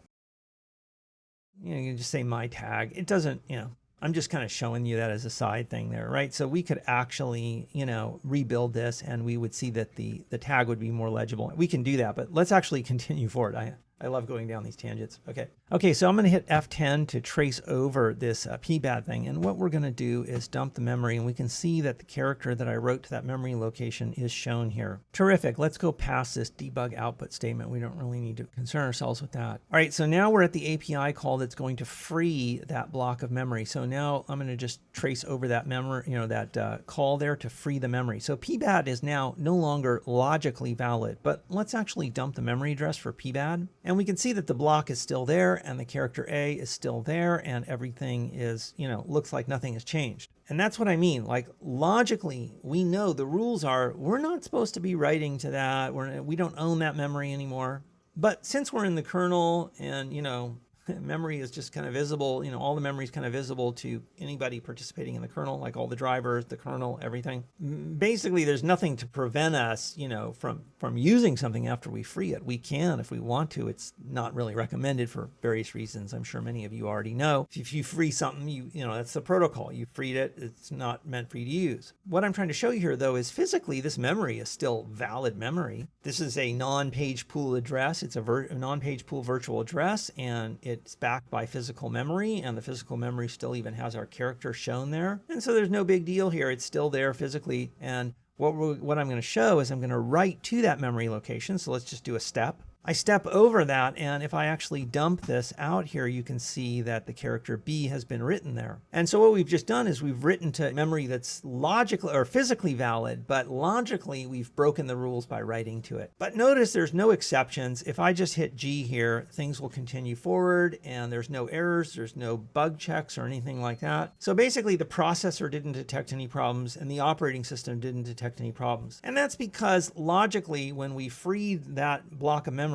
the OS said, hey, this is free, so if this person calls again to allocate again and they want something this size, we can give it to them, and all that kind of memory management stuff, which we're not going to talk about here. Basically what happened here is we freed memory, and the memory was logically not something we were supposed to use. We used it anyway, and because physically it still existed, the OS owns it logically, and the OS is tracking that it's now available for use. So if somebody else calls, allocation function, and that memory can be used as part of fulfilling that allocation request, that the OS is free to give that memory to some other allocator. But despite all that, the memory is still valid, and we wrote to it, and nobody complained because there was nothing invalid about it. Okay, so what I just showed you is a case where there is memory that our driver did not own any longer, and we wrote to it, and it didn't really cause any visible problem. All right, so we're going to come back to this particular case because this is a case where you're not seeing a problem while you're developing the driver. Nothing's being exposed, but there is a logical problem in the code, but it's not being exposed from the processor throwing an exception. And the OS is obviously,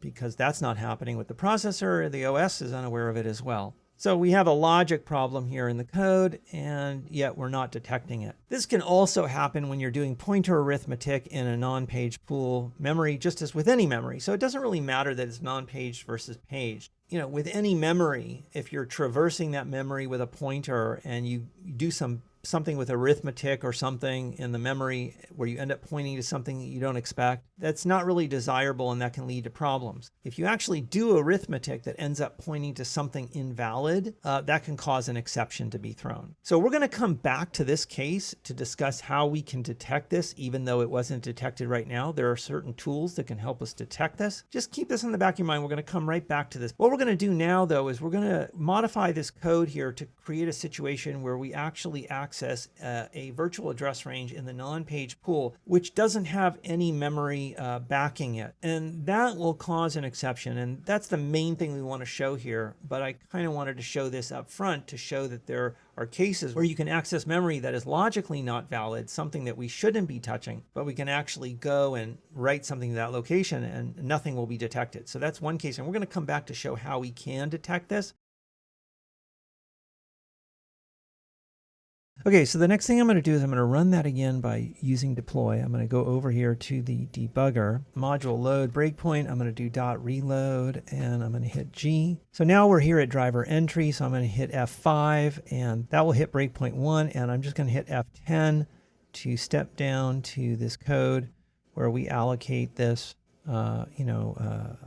area of 1024 bytes. And what I want to do is look at that pointer. So we can see that the pointer here is this value here. Okay, so let's just keep that as a comment right there. And now I'm going to use the debugger command bang VM and then 0x20. You can actually look up that command. So if you're curious to read more about it, you can actually just look that up in here. So that basically that 0x20 is going to list these system regions down here. And we can see that the non-paged region starts at FFFFA9 and then all zeros, right? So let's actually grab that address. Let's go get our comment and hit enter. And I'm going to make another comment here, and let's put a 0x here, and then I'm going to put a backtick right there so it just matches the same format. And backtick is just a way that they separate the upper 32 bits and lower 32 bits in the debugger here. They're both the same value with and without the backtick. So if I kind of go here and say like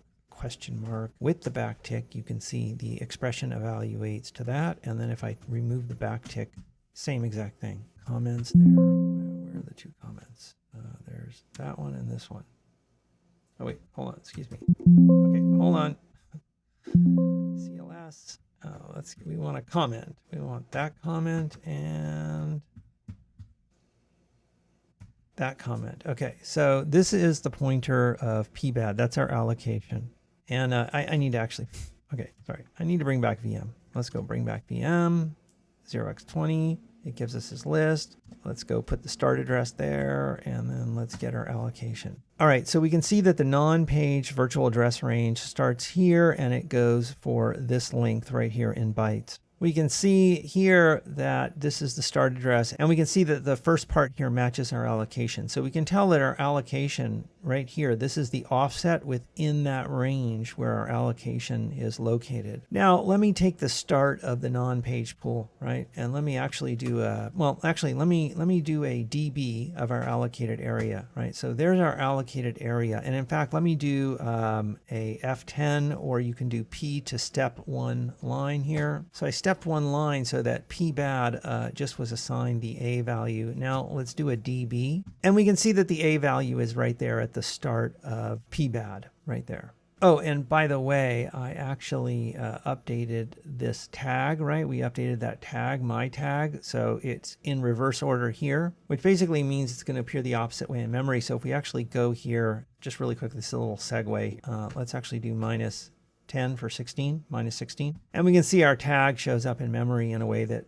that's a hello world allocation there, right? All right, so if you were to search memory, and there's debugger commands where you can search memory for certain pool entries, and you could like search for all HELW for hello world pool entries, for example. Or if you saw those pool entries being, existing in some problem you're examining, you would go, oh, so that's a hello world allocation. I wonder if that has anything to do with the problem or whatever, right? It's used for developer diagnostic purposes. That's the tag. Okay, coming back to where we're at here, let me dump that memory area that we just allocated right there. Okay, and now let me actually reset here and kind of go back to that VM command just so we can go, I kind of segued, I kind of went off to the sidebar there, but let's come back here and look at this range here. So non-page range begins here and goes for that length. And we're actually looking at our allocation, which is within this range, right? So the FA9, FFFFA9, FFFA9, and here's our allocation, right? And it's valid memory because it's being dumped out properly. Now let's take the start of the non-page pool area, and let's actually say dB and dB that. So notice there's question marks there, right? Those question marks mean like this memory is not assigned to any physical memory. So this is a valid address within the range of non-page pool potential virtual memory addresses, but it's not currently being used by the operating system. Like it hasn't assigned any physical memory to it. And so the whole point of this is that within the non-page pool virtual memory range, or just everywhere in the system range, actually, there can be areas where there's stuff, virtual memory addresses, which are not backed by physical memory because they just don't need to be for whatever reason. So the kernel might have, reserved a certain range for all, system memory, right?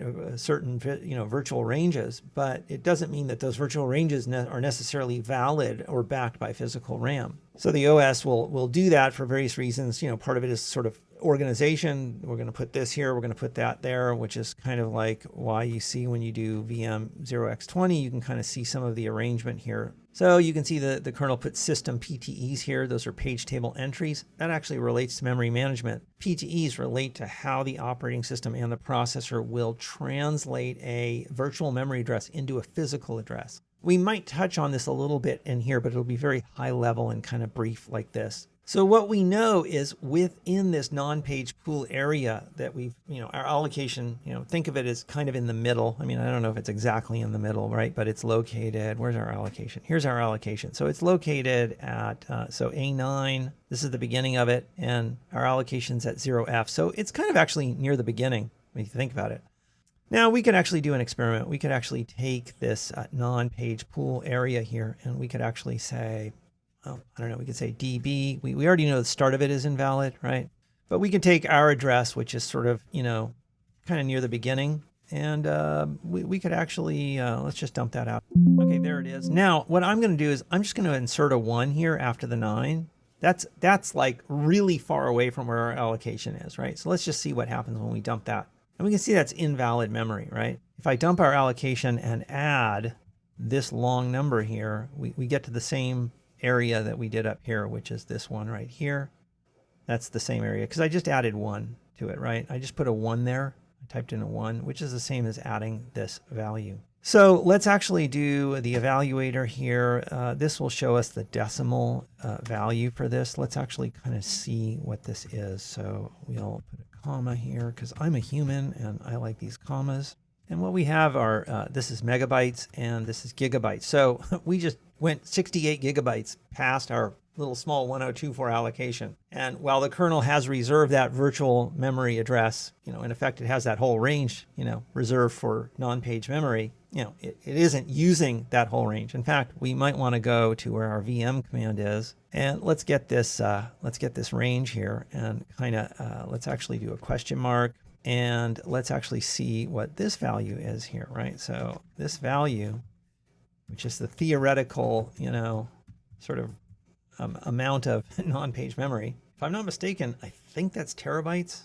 So the non-paged virtual memory range is terabytes long, right? But most of it is not backed by physical memory. In this section, we observe that writing to a freed 1024-byte non-paged allocation was not detected by either the processor or the OS, a fairly typical use after free scenario. We also observe that valid non-paged allocations reside within a huge virtual address space that is largely physically invalid, meaning that most address locations are not backed by physical RAM. Interestingly, Windows has a nifty tool called verifier or driver verifier, which can help find use after free bugs by making good use out of invalid address locations and processor page fault features. Let's try verifier.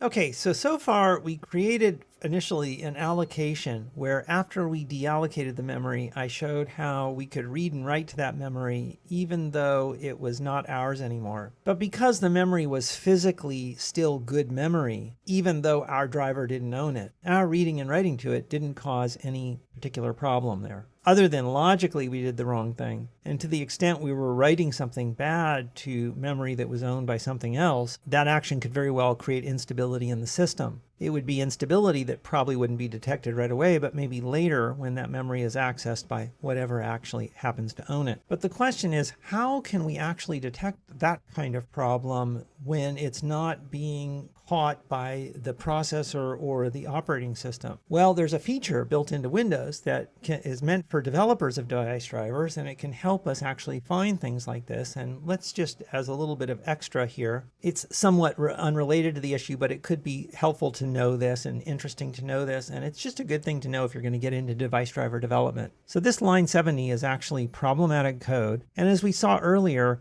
the problematic code wasn't caught by the processor or the operating system, so it was able to change this memory that we no longer owned in our driver. And technically, by the time it reaches that line 70, some other driver or something else in the operating system, including the kernel, might actually own that memory. So let's actually rebuild this now that we've removed that problematic code. And let's redeploy the driver and just watch it in the debugger again, just to refresh on how nothing visibly negative happens there, even though logically there is something wrong there with that code in that it's overwriting memory that the driver no longer owns. So I'm going to go to the debugger. Okay, so deployment is still taking place, and we're at a breakpoint here during the deployment. And this is the module load breakpoint, so we're going to do .reload. And I'm just going to hit G, and we go to DriverEntry.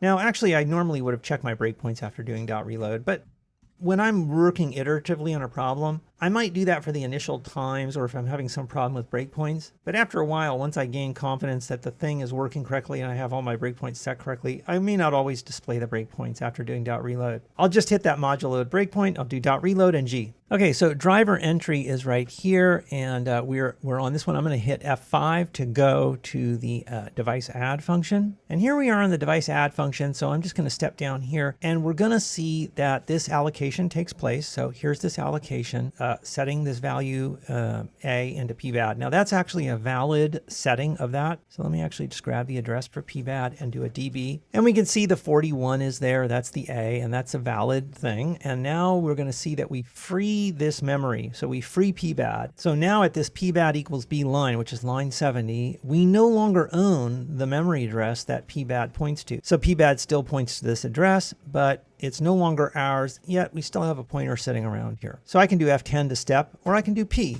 and hit enter, and that'll step. And now if we do a DB on that, we can see it's changed to a B. So just there, we were able to write to memory that we don't own. It's valid memory, it's valid non-page memory, but we don't logically own it.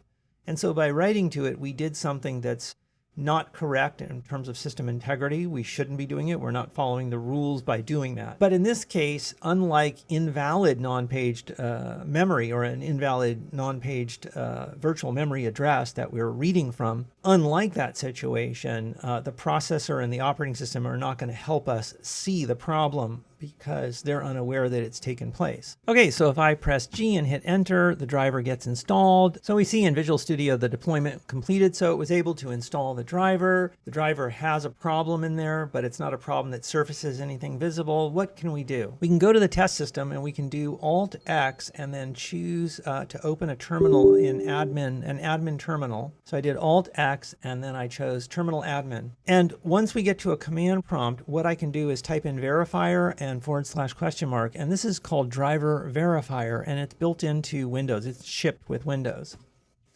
And when I hit enter, you can see there's a whole mess of options here. I mean, it can do a lot of different things. It can be configured to help find all kinds of interesting problems when you're doing driver development. Today, we're just going to configure it with its plain old simple sort of configuration where you just say driver, where you say verifier standard / driver, and then the name of the driver. So I'm going to copy that line. I'm going to paste it in down here, and I'm going to type in the name of my driver, which is kmdrvhw.sys.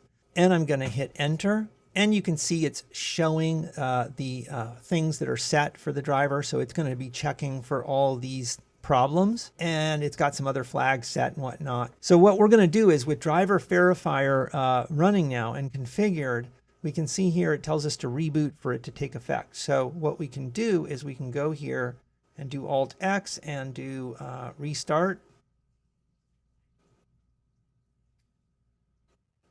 Now our driver is installed, so let's actually see what happens during boot here. With our driver installed, that problematic code is going to have a chance to run, and let's see if driver verifier detects it. And here's the module load breakpoint, so we're going to do .reload on that. I'm going to hit my G here, and that's going to bring me to DriverEntry. I'm going to hit G again. And what we're going to do is I'm going to step down through here where it allocates pbad. Okay, so we have driver verifier enabled for our driver. The system is booting and it's, running our driver for the first time here. It's now adding a device and it's hitting this problematic code. I actually want to look at the address here. So this is the address and I want to look at what's in there. It's all zeros, right? Now we assign A to it. Now we own this memory right now, so that's valid. There's nothing invalid about that. So we see what the address is, right? This is the address and it's got an A there. Now I want to show you what happens here. As I step through the code, And now I'm going to, right before this, I'm going to actually do db again. Now this is the pbad pointer. Now if we look here, we can see pbad. This is what pbad is equal to. You can see the 2C00 at the end. So all I'm doing is I'm dumping that address here, and it's showing me what the contents is, and we see the A there. Now another way you can do this by using the symbolic information is you can actually, if you say db pbad, that's actually going to show you the pointer pbad. But if you say db poi pbad, you actually will see what the pointer points to. It will dump what the pointer points to. A lot of times I just like to do a dv and see the address and just grab the address there and then just do a db on the address. But you can do it both ways. And sometimes I do it the other way. There's reasons. The other way is a symbolic way of doing it, so it'll work across different, different invocations. But in this case, using the address, I think it's clearer. So you kind of get the idea, hopefully. Now, let's actually step forward one over this free.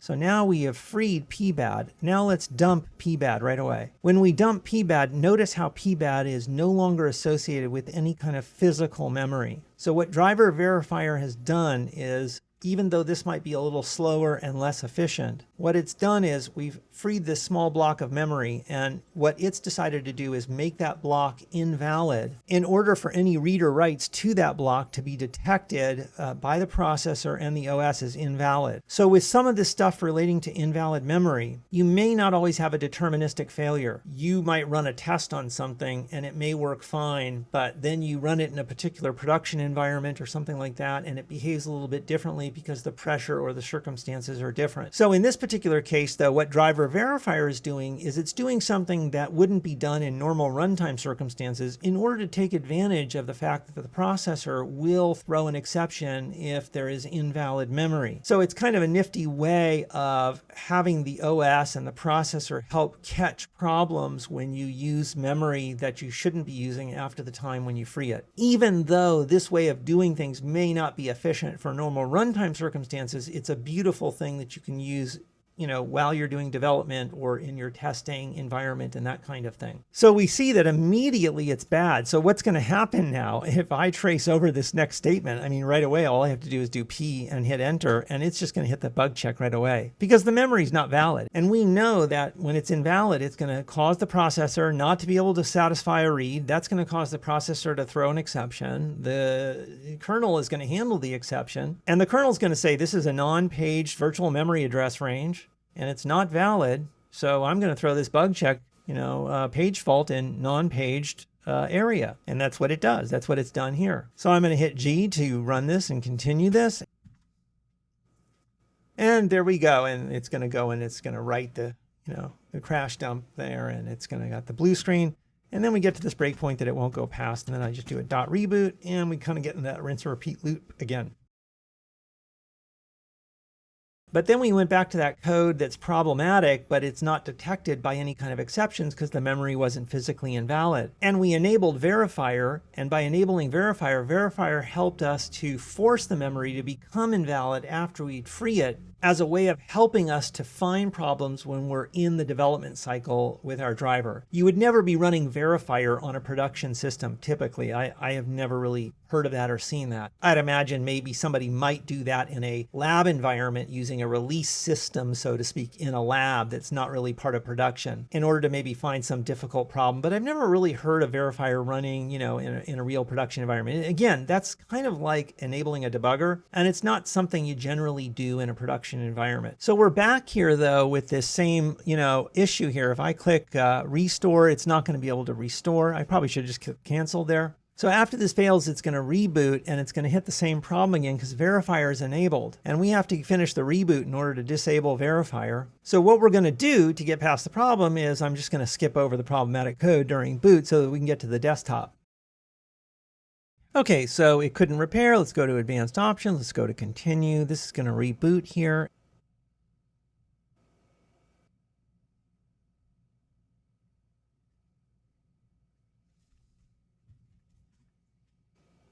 Okay, so we're at the module load breakpoint. So I've done the .reload. I'm going to press G and hit enter. Here's our driver entry. Here's our device add. I'm going to just step down to right before the allocation. I'm going to put the cursor on return now. So I see we're at line 73. So I'm going to go and scroll down here to see line 73 is the return. And I'm going to grab this address for the return. And this time I'll just do rrip with the address, and it jumps down to that return. I'm going to hit G, and we go past the problem that way. That lets us reboot right here into the desktop. And now that we're in the desktop here, I'm going to run terminal admin there by doing Win key. I think I said Alt X before, so forgive me if I said Alt X. I meant Win key X. So Win key, here, let me close this. So I meant Win key X, terminal admin, and then yes. Now from the command line, I can type in verifier, and then I can say query. And that will show me the current settings. And it shows me what driver is, here's the driver verification list. And this is a driver that we said we wanted to verify. And now we can turn verifier off. So I can say verifier slash and reset. And it tells me to reboot. So I'm going to say T0-F. So I'm going to do shutdown from the command line. So you can do that with shutdown -R-T space 0 and -F. Or you can just use the menu. If I'm at an elevated command prompt, I just sometimes do it that way because I'm used to doing that. Okay, we're at the module breakpoint. I'm going to do the .reload. I'm going to do G. I'm going to do G again, or F5. And then I am going to step down here, and we are going to see what happens here with the pbad pointer. So the pbad pointer is right here. We're going to do a DB on that, and it looks good. Now we're going to step over the free. So now we've freed it. Let's look at the pbad again. And we can see now we're back in that state where after the free, the memory still may be valid, even though it's now owned by the kernel because we've freed it. So we've given it back to the kernel. We don't own it, but physically it's still valid. And so if we write to it, nothing's really going to detect that. So basically this problem, won't cause, this won't cause any issues at this exact moment with this, setup the way it is. So I hit G, and we're now booting right back into the OS here. We're actually going to go over here into Visual Studio, into our driver code here. And what I'm going to do is I'm going to say val1, and we're going to just say forever. So what I'm going to do is I'm going to say if pointer pbad is not equal to what pbad points to, then break. Okay, so that should never be true, and it should just always execute forward. And then I'm going to just say pbad ++. Okay, and one other thing I'm going to do here is I'm going to take this pbad equals a, and we're going to put it up here just so our memory location has that value a there. It'll just help us recognize it.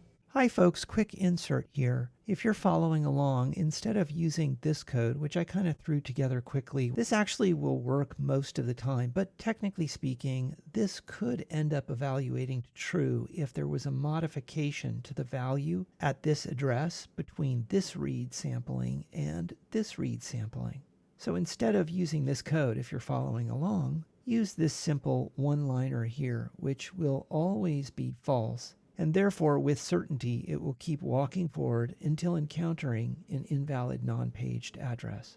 Okay, now back to the video. So essentially, this is just going to keep walking forward forever and ever and ever, and it should eventually hit an invalid section of non-page pool. Let's actually see if that happens. So let's build the driver. And it looks like it was successfully built. All right, so now we're going to right click and we're going to choose deploy.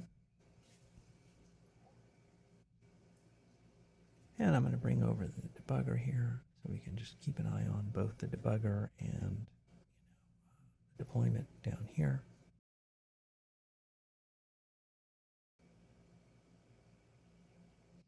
Okay, we've hit a breakpoint. I'm going to do my .reload. And it's updated stuff. We can see the source code just updated right there as well. Whoops. There we go, right there. Now I'm going to hit the G key. It will stop at DriverEntry.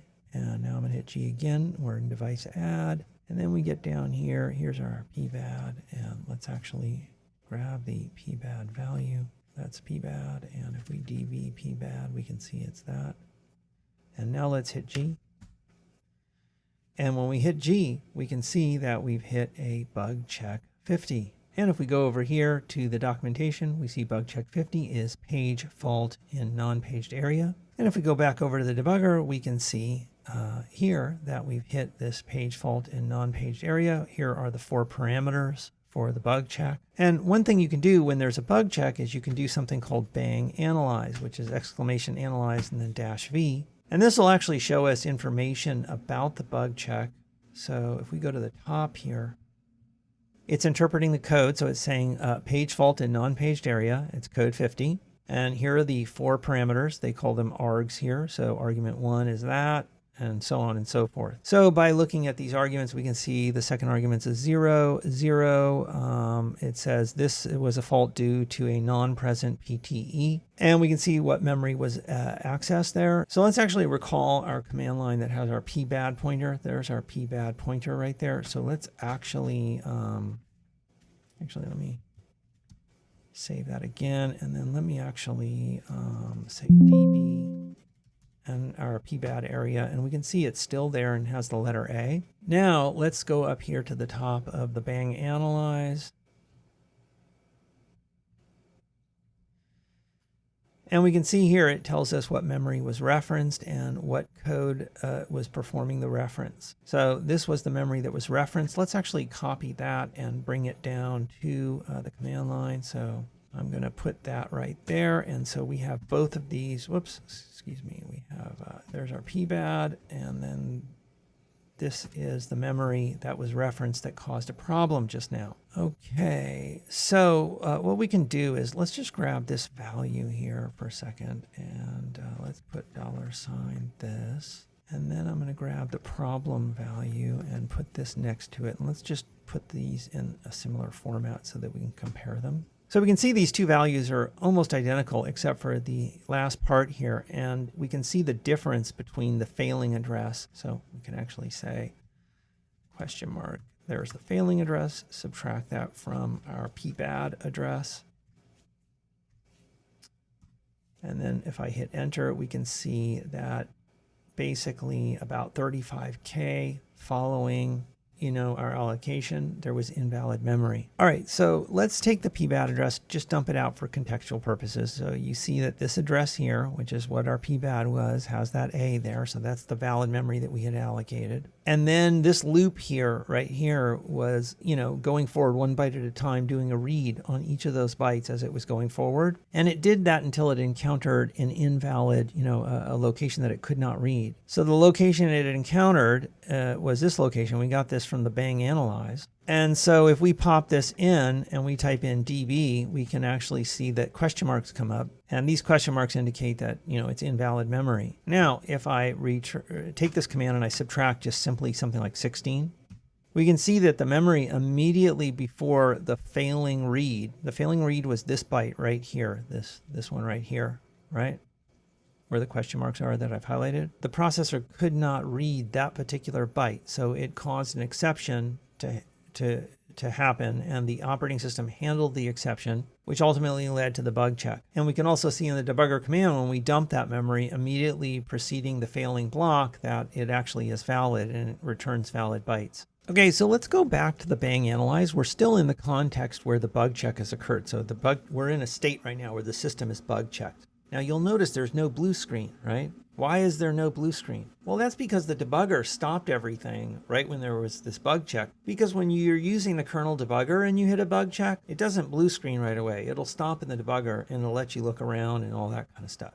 But if this were a system without a kernel debugger, we would have seen the blue screen right away. So let's go back up here and look at bang analyze, which is showing us contextual information relating to this bug check. So it tells us about the bug check. This is kind of boilerplate text. It shows us these arguments. Most developers are going to look at these arguments and maybe look at the documentation for the bug check. And they're going to kind of look at that stuff to kind of figure out like, how could this have happened? Or whatever the information might mean given the whole context, meaning what is the bug, what bug check are we talking about? And what are the parameters and what do they mean? And what else is going on in the system? That's the general idea of what would go on here if you did bang analyze and you were analyzing this. You might start with bang analyze as a way of just familiarizing yourself with sort of the high levels of what happened. So as we scroll down, you can see there's information in here. I'm just going to scroll through this really quickly. It's just a bunch of information. It's showing us the registers. It's telling us what module caused the problem. And it shows all the registers at that time and whatnot. And there's a whole bunch of other information. Okay, so I'm going to clear that window there. Okay, Okay, so we're at a bug check in the debugger. Let's hit the G command. Now, when I hit the G command, the bug check is going to continue to execute. And what we'll see on the target is what the normal bug check experience would be like given the current configuration I have on that target, which is the default configuration. So we'll see the blue screen. All right, so let's hit G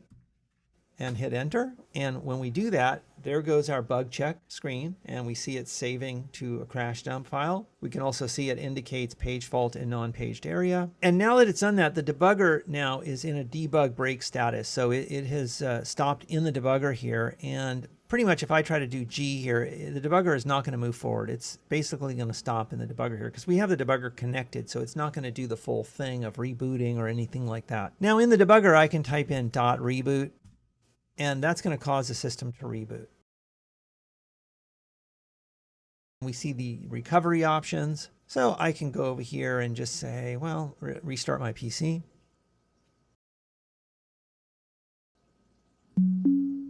And we've rebooted. So we've created some code in a driver that will access an invalid virtual memory address within the non-paged area range, for virtual memory addresses. And when that happens, we see that it causes an exception to occur. The OS handles the exception by surfacing a bug check 50. And after we look at the bang analyze at that bug check and we do a G, the computer continues to execute and we see the blue screen. And so now we've rebooted, we're back at the desktop. And what I would like to do is when we encountered that bug check, we encountered it during the installation of the device driver itself. I'd actually just like to try something right now so that you can see this. What we're going to do here, and let me just actually go and do it. We're just going to take this same driver. It's already built. I'll just do build anyway. Okay, and there we go. It's built. And what we're going to do now is we're going to deploy this again. And now I'm going to go over to the debugger, and we're just going to make this a little bit smaller so that we can kind of see this while it's deploying. And the target's in the middle of deploying. And we've hit a breakpoint here, and I'm going to do a .reload. And then I'm going to hit G. We hit our DriverEntry breakpoint. Let me just do a BL, and we can see that we have both those breakpoints set. So here's the other one that's going to get hit, this add device, and that's where our problem code is. I'm going to press G and hit enter. And now here we are at the problem code. Now what I'm going to do is I'm going to hit F10, F10, F10. Now we're at the allocation, and what I'm going to do is I'm just going to skip over everything, the allocation, the problem, and the deallocation. I want to go here to this line that's after everything, or we could even go to the return here. So if I put the cursor on the return here, we see in the lower corner that that is line 78. So if I go in here and look at line 78, you can see like right here, here's line 78. So I'm going to take that line, that address for line 78, and what I'm going to do is I'm going to run a command called ln on that line. And what that's going to do is it's going to show me the symbolic name for that line. And we don't really have to do that, but I'm going to do that here to show you something. So I'm going to take this symbolic address for the line, and what I'm going to do is say rrip equals, and then that symbolic address. And that's basically going to set the instruction pointer to the return. And you notice that it jumped down from up here to down here, so it skipped over the problematic code. Now, I could have equally just taken the address directly that I grabbed from up here, and I could have done rrip with that address directly. But the reason why I use this symbolic name is I'm going to do this another time later, and I wanted to remember this address and be able to enter it in right away, regardless of what the actual address number is. Because regardless of what the exact address number is, if the source code hasn't changed, then that line where the return is will always be at this symbolic address, which is the function name plus cc. So if I take this right here, we can actually put this on the clipboard and just save it. What I'm going to do now is I'm just going to hit G, and what that will do is it will skip over the problem, so there will be no bug check, and the driver installation will complete. Now if I go over here to the target and I look in the registry in that local machine system, current control set, services, and our driver name, and I go and look here, we can see that it's installed because that entry is still there. If the deployment tool had removed it or whatnot, it wouldn't be there. So now that we know that the driver is installed, what we can do is we can actually go and we'll use Windows, we'll use the start menu, and we'll just restart the system. So I'm going to restart the system. And you'll notice I hit a breakpoint when the system restarted. That breakpoint is because I had pressed Control and Alt and K. So if you hold Control, Alt, and K, it will toggle between break at boot or don't break at boot. So I had it set to break at boot. Now when it breaks at boot, it allows me to kind of just do .reload. And I like to do that if I plan to set some breakpoints in some drivers which are going to be loading, or if they've already loaded. So I've done my .reload. Now I'm going to hit G. By the way, I'm keeping this at break, will break in at next boot. So I just keep that on. And if I don't need the break, I'll just hit G. So if it reboots and it breaks and I don't really need to do anything, I'll just hit G. You know, if you're doing a lot of stuff where you don't need that, where you can just want to boot to the desktop, then you probably don't want that because it'll stop your boot from happening until you hit G in the debugger. But right now we're interacting with the debugger to do something. So I do want that early breakpoint every time we reboot. So I'm going to hit G. Now we've hit that module load breakpoint. Remember, that's the SXELD with our driver name, right? And if I type in SX, we can go up here and just see that again. I know it's a little redundant, but this is showing you, here's the LD, and it's basically saying break whenever that module is loaded. So our driver is being loaded during boot, and I'm just going to do .reload. So I'm going to do .reload, and then I'm just going to make sure our breakpoints are here, and there they are.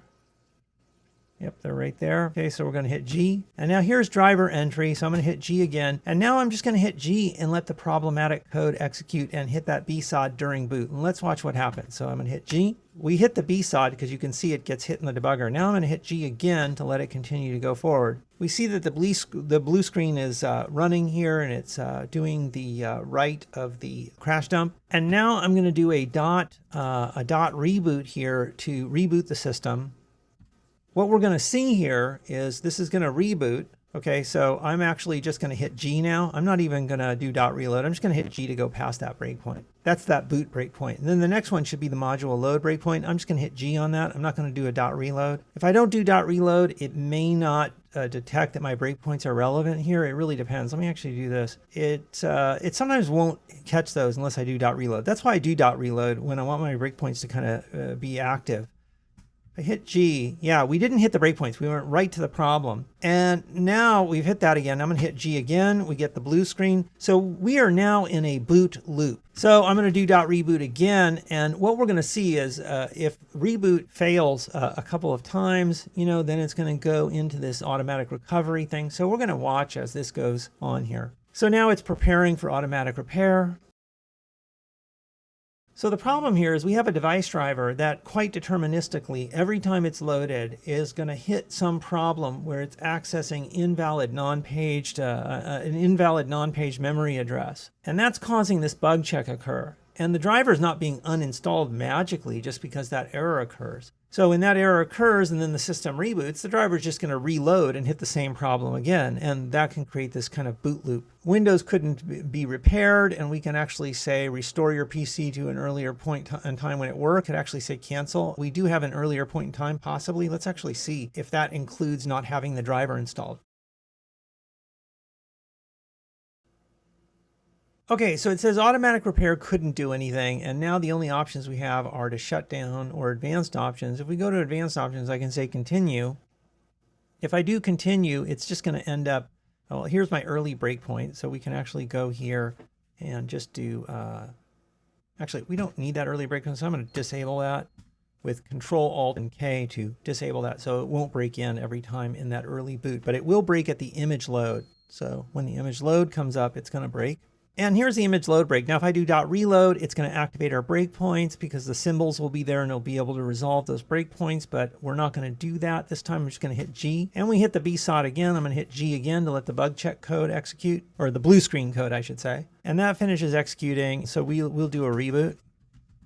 And then it's going to repeat this automatic repair, which won't work, and it'll just keep looping as long as we do this. Now, depending on how your systems are configured or what OS you're using and whatnot, and what version it is and how you've configured things, how your system responds to a bug check might vary. You know, they're not all going to be the same. Some systems are set up to restart. Some systems are set up to, you know, sit there and hang and wait until somebody does something. All kinds of different possibilities there. So this says your PC did not start correctly, and I'm just going to click restart, and it's not going to make any difference. It's just going to restart and hit the same problem again.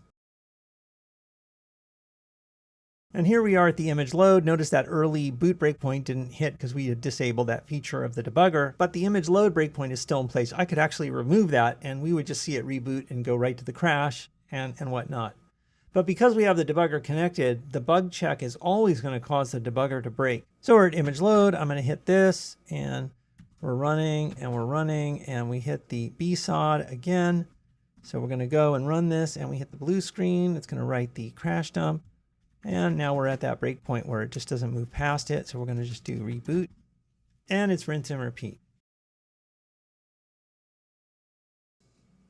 Okay, so now I'm going to show you how we're going to get out of this here. I'm going to click restart.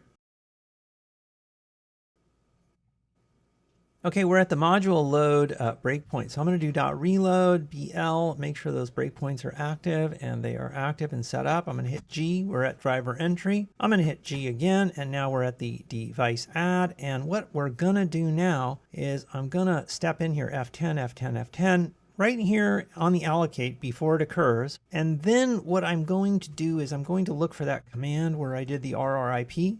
And there it is right there with the +cc on the function name. And I'm just going to hit enter on that, and you can see it pops right down here to return status. So it skips the problematic code. I'm going to hit G, and that will let us get past the problem, and it'll complete the boot and let us get to desktop. Once we're at desktop here, we can now remove that problem out of the driver and redeploy it and all that jazz. Okay, here's the sample driver program. Now it's been modified. We have our tag here, and this tag is the reverse order of HELW for hello world. Tags must be 4 characters, and typically they're put in the reverse order in the source code from the order that you want to see them in memory, because ultimately a 4-character sequence like this ends up as a 32-bit integer in memory, where this ends up being the low byte. This is the next byte, this is the next byte, and that's the next byte. So in memory, it ends up being HELW in memory when you dump the memory in memory order. So we have an enum here, and this enum has several settings: nothing, attempt use after free, attempt write to address 0, attempt read invalid non-paged address. So if we scroll down here, we see that there's this variable being defined here. This variable's name is gwhatToDo. G stands for global. It's kind of like a common thing to use to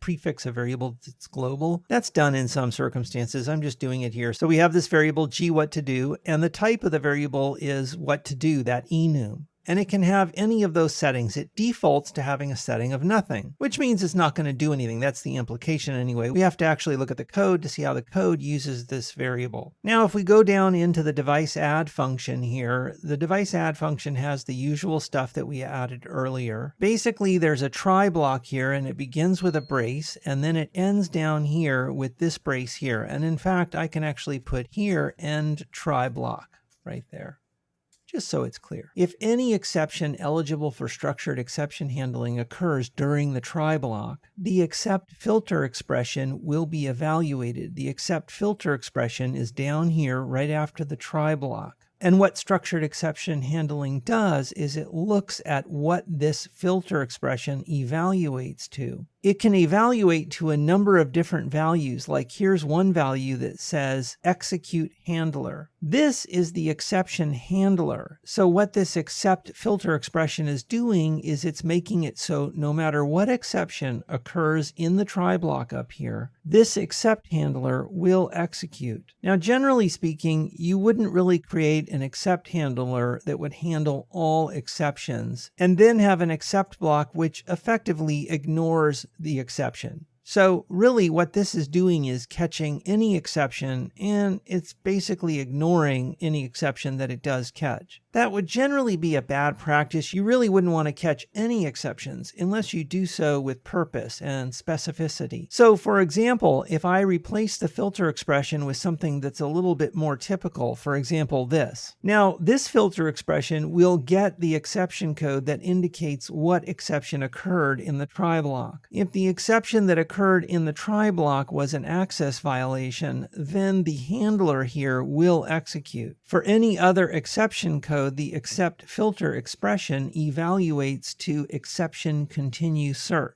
This causes structured exception handling to ignore this except block and to continue looking for some other handler that might want to handle whatever the exception happens to be. For illustrative purposes in this demonstration, I'm using a hard-coded value here, exception execute handler. And I'm only doing that in this sort of demo test environment, tutorial environment. So this is not for production, and it's not a recommendation for production work. The reason why I'm doing this is I want our handler to capture all exceptions because I want to demonstrate what exceptions are caught or what produces an exception and what exceptions are not caught or what exceptions are not produced, given particular anomalies in the try block, which we're going to go through. You will also notice this debug break intrinsic. This debug break intrinsic actually ends up creating a breakpoint at this location. The value of that is that we don't have to manually set a breakpoint if we intend to break there all the time. This can be helpful for developer testing and experimentation and things like that. I'm putting this debug break here because if there's an exception and it goes to our handler, I always want the debugger to break and stop. Let's go back up to the top of the try block. So to recap, we have a new enum. We have a value here that is using that enum and it defaults to nothing. We have a structured exception handling try and except block here. This will run everything within the try block, but if it encounters an exception that's eligible for structured exception handling, our except block will execute and a debug break will be hit. Let's examine the contents of the try block. Within the try block is a switch block. The switch block switches on that variable, the global variable g what to do, which is an enum, the what to do enum. So g what to do is going to be one of those values. Let me go to the top up here. So g what to do is either going to be nothing, attempt use after free, attempt write to address 0, attempt read invalid non-paged address. So going back down here to the switch statement, this switch statement is trying to see if the value of g what to do is one of the values that the switch statement can handle processing of. The switch statement will handle all of them except for the one that is nothing. If g what to do is nothing, none of these case statements will match and it will just drop down to here and exit the function. Therefore, when g what to do is set to nothing, which is the default, nothing will happen when this add device function calls. It will just simply run and do its initialization and it will exit and return. Let's examine the various cases that the switch statement can handle. If g what to do is attempt use after free, it will execute this code here. This code will allocate some non-paged memory. It will write to that memory when it owns that memory and there's nothing invalid about that. It will then free the memory and then it will write to that memory after it frees it. Generally speaking, that use after free where it writes to it after freeing it won't be detected by the processor. And that's because the memory, even though it's no longer owned by the driver, is still valid, but it's now owned by the operating system. Or the operating system might have already given it to some other driver or component requesting an allocation. In this video is a demonstration of using driver verifier to actually catch these right when they happen. Driver verifier is a tool that's built into Windows that's used by developers, and it can help track down and detect many problems. One of the problems it can help find is use after free. That's going to be shown in a separate demonstration, but for completeness of this driver, I've included it as a possibility for what the driver can do by setting that global variable. The next case here is attempt to write to address 0. This is where we take a null pointer and we try to assign a value to the null pointer. Since the pointer is null, it points to address 0. Therefore, this statement here at line 98 is attempting to assign the letter Z to the memory location 0. That will cause the processor to detect a problem and it will generate a page fault. The page fault will be handled by the kernel. The kernel will propagate what it refers to as an access violation. And here we have attempt read invalid non-paged address. This code allocates memory in the non-paged pool. pmem ends up pointing to an area in the non-paged pool which is 124 bytes long. It then assigns the letter A to the first location. There's no issue with this assignment since we own the memory at that location. It then proceeds forward down here to simulate what might be considered like a driver bug. This is a bug where the driver is navigating its own memory. In this case, it's incrementing forward 1 byte at a time. But the loop that it's in is sort of an endless loop because the value at the memory address will never be equal to 256. Therefore, it will just keep incrementing forward. For those of you who don't code in C, that's what this loop does. The loop says while the character at pmem is not equal to 256, increment pmem and try again. So it increments to go to the next address. So the first address would be the letter A, and the letter A is not equal to 256. So it'll increment and go to the next space, and it'll check to see if that's 256. Since 1 byte can never be greater than 255, since a byte's range is 0 to 255, this check will never be true, for it will keep incrementing the pointer forward forever, quote unquote. And so what this while statement effectively does is it causes the processor to read forward from a valid non-paged memory address until the processor increments the pointer to the address that it's reading from and encounters an invalid virtual address within the non-paged range. When the processor encounters that, address, it generates a page fault exception by calling the operating system function designated to handle the page fault exception. The operating system will then handle that page fault exception by bug checking the system and presenting a blue screen. So basically we have two cases here. There's one case here and there's another case here, and each of these cases generates a page fault exception. And the same operating system function will handle the page fault exception. But in one case, one thing will happen, and in another case, something else will happen. And that's what we're going to demonstrate here.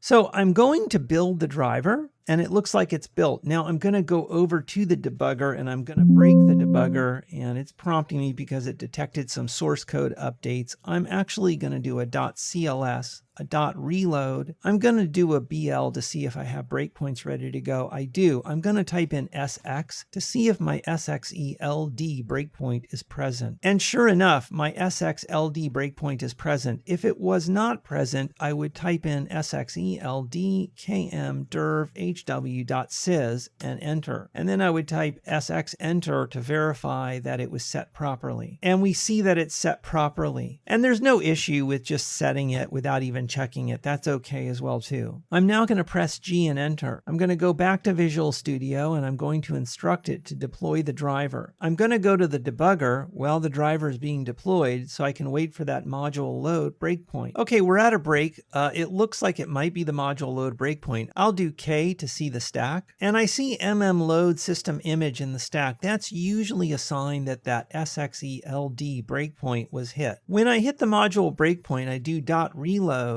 and then I do BL to see that my breakpoints are now resolved. They're resolved now because the driver is loaded in memory, and so the symbols can be associated with the driver. If I scroll up to the original BL that I did, you can see that they're unresolved here, but the symbols here are not associated with any actual functions yet. For the BM breakpoints, when they look like this, that means there's a potential, but it hasn't occurred yet. If I go back down to the bottom of the history window where I just listed the breakpoints again after a reload, you'll notice that the breakpoints now are defined. I can now hit G, and I hit the driver entry breakpoint first, and I'm going to hit G again, and now I'm at the device add. So I'm going to just trace through the device add, and G what to do is equal to nothing. I'm going to actually do, well, it's a global, so I'm going to say G what to do with question, which is the C++ evaluator. When I do that, it shows that G what to do is the what to do enum, and it's currently set to nothing, which is 0. That means as I hit F10 here, it's just going to skip the switch statement. It's going to drop down to the bottom, and it's just simply going to return. It's a relatively inert execution of the driver. So going back over to Visual Studio, I'm going to deploy the driver again. Going to go over to the debugger, and I'm going to wait for the module load breakpoint.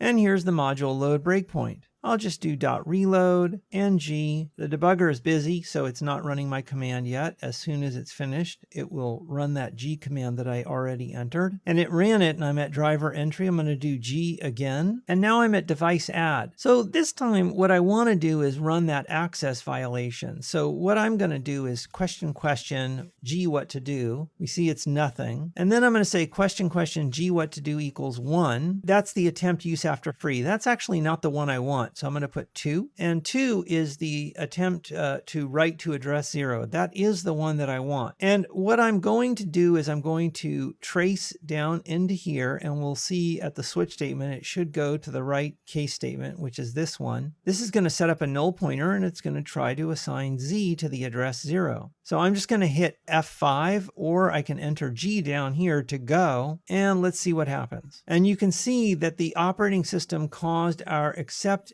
handler to execute. And the debugger broke automatically without me setting a breakpoint because I have a debug intrinsic here. And if you look over in the disassembly window at line 131, you can see the debug intrinsic translates to the code CC. The code CC is an interrupt 3. That's a well-known interrupt for a breakpoint. So in a sense, by putting the debug break intrinsic in the code, the compiler inserted a CC there, or an int3. When the debugger encounters that N3, it breaks into the debugger. Let's trace down here past this get exception code and then look at see what the exception code is. I'll step one more time here, and let's check status. Status is this long value here. If I take that value and I do question mark like that, we end up getting a hex code right here, this 32-bit hex code right here. And I happen to know that C with all zeros and a 5 is an access violation. But you can actually go and search for NTSTATUS values, and you can search for this value, and you'll see that it is equal to the NT error code status access violation. So what happened here is that we tried to write a value to the address 0. The processor could not complete that and generated a page fault. When the OS gets control, it uses information from the processor to take the action that it wants to take based on its policies. In this particular case, the operating system is giving structured exception handlers a chance to handle this exception. Our exception handler is handling this exception, and we're basically going to ignore it and things will move forward. I'm going to press F10 to advance forward, and we end up returning with status success, because you can see here it turns the status code into status success. And now I'm just going to do G. And so we have no problem there. Okay, so back here in Visual Studio, I'm going to deploy the solution again. And I'm going to go to the debugger and wait for the breakpoint. Okay, it's hit the breakpoint. I'm going to look at the stack here with K. And let me expand this up a little bit. And I see load system image, so that looks like it hit that debugger event for image load. And we're going to do .reload. I'm going to do BL to see the breakpoints. And my breakpoints are set, so I'm going to hit G. We're at driver entry. I'm going to hit G again to go to the device add. And now I'm going to step down into here. And what I want to do is look at G what to do again. And it defaults to nothing as expected. And this time I'm going to set it to 3. And that will run the code which increments forward until accessing an invalid non-paged address, one that is not associated with any physical RAM. And so I'm going to step through here. and we see we're at the top of that where we allocate our memory. And there's pmem right there being assigned. And this assignment's okay. And this is right before the bug. We have this except handler down here with the debug break. And we're going to go ahead and we're going to hit G. And you can see here there was a fatal system error. It's bug check 50. That's page fault in non-paged area. And you can see that our except handler did not get any chance to do anything. In this particular case, given the characteristics of the page fault, the operating system does not generate an access violation. Instead, it generates a bug check 50, which is page fault in non-paged area. You can see here there's two cases where an invalid address is being accessed. In one case, the operating system gives a chance to any structured exception handlers to handle the access violation. In the other case, the system goes to bug check 50. All right, so I'm going to hit G and we'll get the blue screen. And after the blue screen, we get a debug break. And I'm going to do .reboot and it will reboot and we'll get back to desktop. Okay, I'm going to deploy the driver. I'm going to go to the debugger and wait for the module load breakpoint. Okay, we're at the module load breakpoint. I'm going to use the K command to look at the stack. And I can see load system image here, so I'm pretty confident this is the image load breakpoint. I'm now going to look at the breakpoints that I have, and actually I have to do reload, and it looks like those breakpoints are gone. Let me actually just reload my... I'm going to check the breakpoints, and there they are. I like to do reload symbols. I'm now going to run with the G enter, and we're here at DriverEntry. I'm going to do G again, and now we're here in the device add function. I'm actually going to step down. Now here we are at this switch statement. Let me do question, G what to do, and let's change this to be the access violation. So that would be the attempt to write at address 0. So as part of the OS setup and initialization as it's booting up, it will set up the interrupt dispatch table. And we can look at that in the debugger with bang IDT. And you can see it lists a bunch of interrupt vectors, and for each of those vectors, it shows a kernel function that will be called if that interrupt occurs. If we scroll up here to the top, we can see the initial interrupt vectors. So we can see divide by 0 and trapper fault, debug trapper fault, NKI debug trapper fault, and so on and so forth. The page fault exception is 14 decimal or E in hex. If we look here at E, we can see that the kernel's KI page fault function will be called if there is a page fault exception. Now let's jump over to the processor manuals. So here we have the AMD Programmer's Architecture Volume 2 System Programming Manual. And in the other tab here, I have the Intel Software Developers Manual Volume 3 System Programmer's Guide. Both of these manuals will outline various things about the exceptions and whatnot. So you can see here in the AMD manual, they list the interrupt vectors, and you can see vector 14 here is page fault, and the mnemonic for that is #PF, and it's described as memory accesses when paging is enabled. If we look at the Intel manual, we can see here's a table here of sources of interrupt, and if you go down here, you can see interrupt 14 #PF. Both manuals essentially lay out the same information.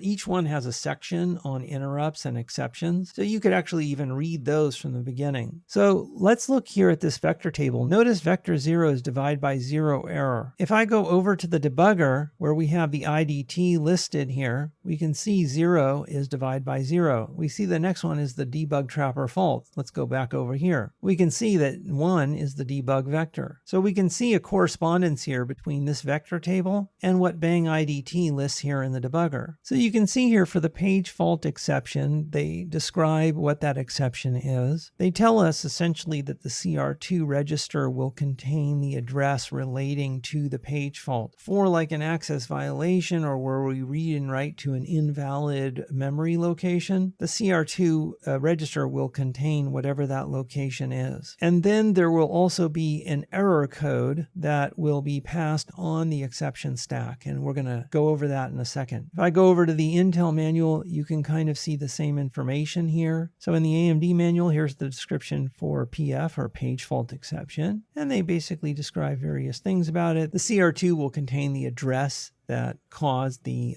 page fault to occur. And then they mention the error code here, and they tell us where to go to get more information about that. And there's a little hyperlink here, and you can see similar information here. This is the Intel manual, and they, give a similar description here. They break down the error code in the AMD manual as well. It's just in a slightly different location. So here in the AMD manual, here's the breakdown of the error code here. And this error code will inform the operating system of information regarding the page fault that it's handling. So we can see that bit 1 is an RW bit. If it's 1, it's a write operation, and if it's 0, it's a read operation that led to the fault. We'll be looking closer at that in a second. And if we go to the Intel manual, we can see like here's a bit 1 right here, and you can see that's read write, and it outlines kind of similar information here. And in each of the respective manuals, you'll find information about the stack that the interrupt handler or the exception handler will be given, or the resulting stack that will exist when the handler gains control. So for example, when there's a page fault exception, the processor sets everything up and calls the appropriate function in the IDT. We know that that's KI page fault in the operating system. So when KI page fault gets control, the stack will be set up as defined in the AMD and the Intel specifications. So you can see here in the AMD manual, they have the interrupt handler stack, and this is a transfer after same privilege, and we're concerned with error code because we know that the page fault exception includes an error code. So the stack will look something like this. The KI page fault function will be called, and immediately where RSP is located will be the error code. Right before that will be the pushed RIP. That's the return address. That's the address effectively calling the exception handler. Then there will be the code segment, R flags, RSP, and the stack segment. And in the Intel manual, they have a section here for the 64-bit stack handling. And down here, they show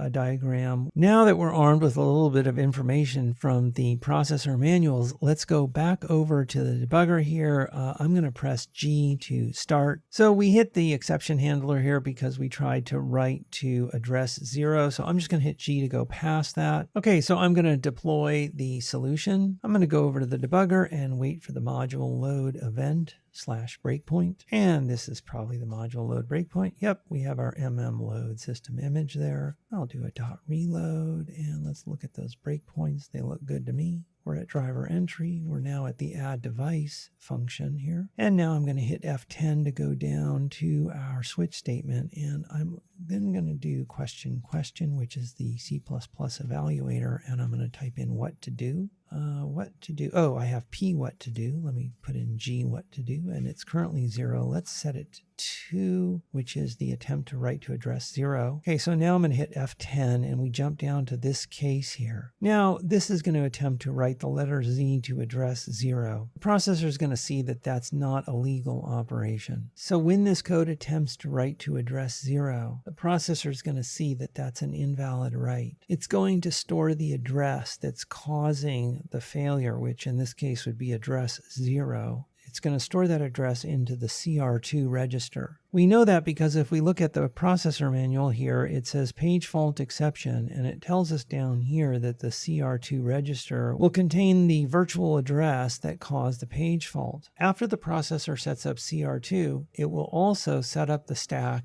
and it will call and give control to the kernel, and the function that it will call will be that KI page fault. That comes from the IDT, the interrupt descriptor table that we looked at earlier. Let's actually test that out. We'll go over here into the debugger and we'll type in bang IDT, which will list out all of the vectors here. We see here that vector 14 is KI page fault. So we're going to grab KI page fault. And I'm going to put in BP and NT KI page fault, and we'll list the breakpoint, and there it is. So we've set up a breakpoint there on KI page fault. Now, what I'm going to do is I'm going to hit G, and we're going to see if that breakpoint gets hit, and we're going to see the contextual information around that breakpoint. Let me press G and see what happens. Okay, so our breakpoint number 2, which we just set, the KI page fault breakpoint, was hit.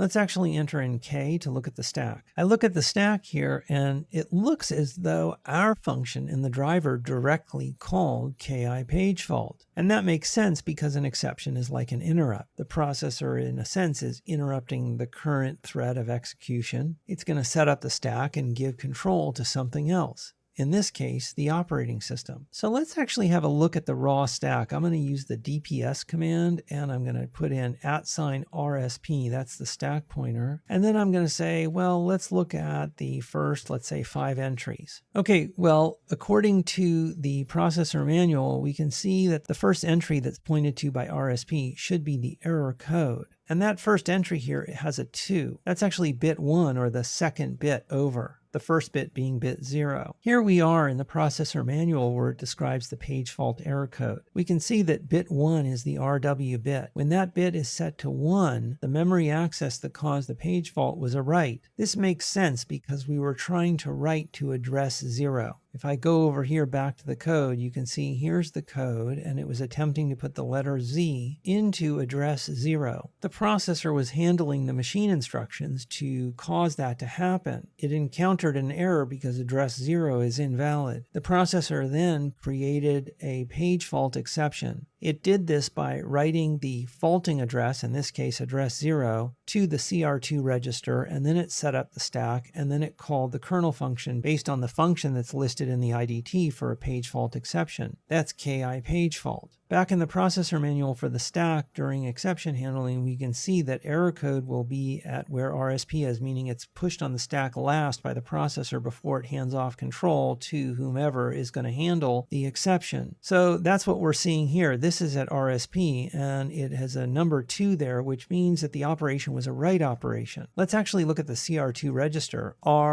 CR2, enter. You could put a space there too. R space CR2. We notice that the null pointer is there. It's all zeros. Maybe an interesting test would be to put a non-zero address and to try to write to it like address 1 or something like that. We can try that. Now let's go back to the processor manual. What would be next after the RSP? Next would be the return instruction pointer. Well, if we look here, we can see the return instruction pointer is here. So when the operating system is finished handling the page fault, if it is successful at resolving it and it doesn't need to bug check the system or something like that, it will return control to this address. If we grab this address and we do a U for unassemble and we look at it, we can see this is where we are moving that character into whatever was in the RAX register at the time this fault occurred. The RAX register at that time contained the number 0. That's the null pointer. I just know that because I know the code that caused this fault. Also, I think if I do the C question Z, it shows us 90. And then if I just do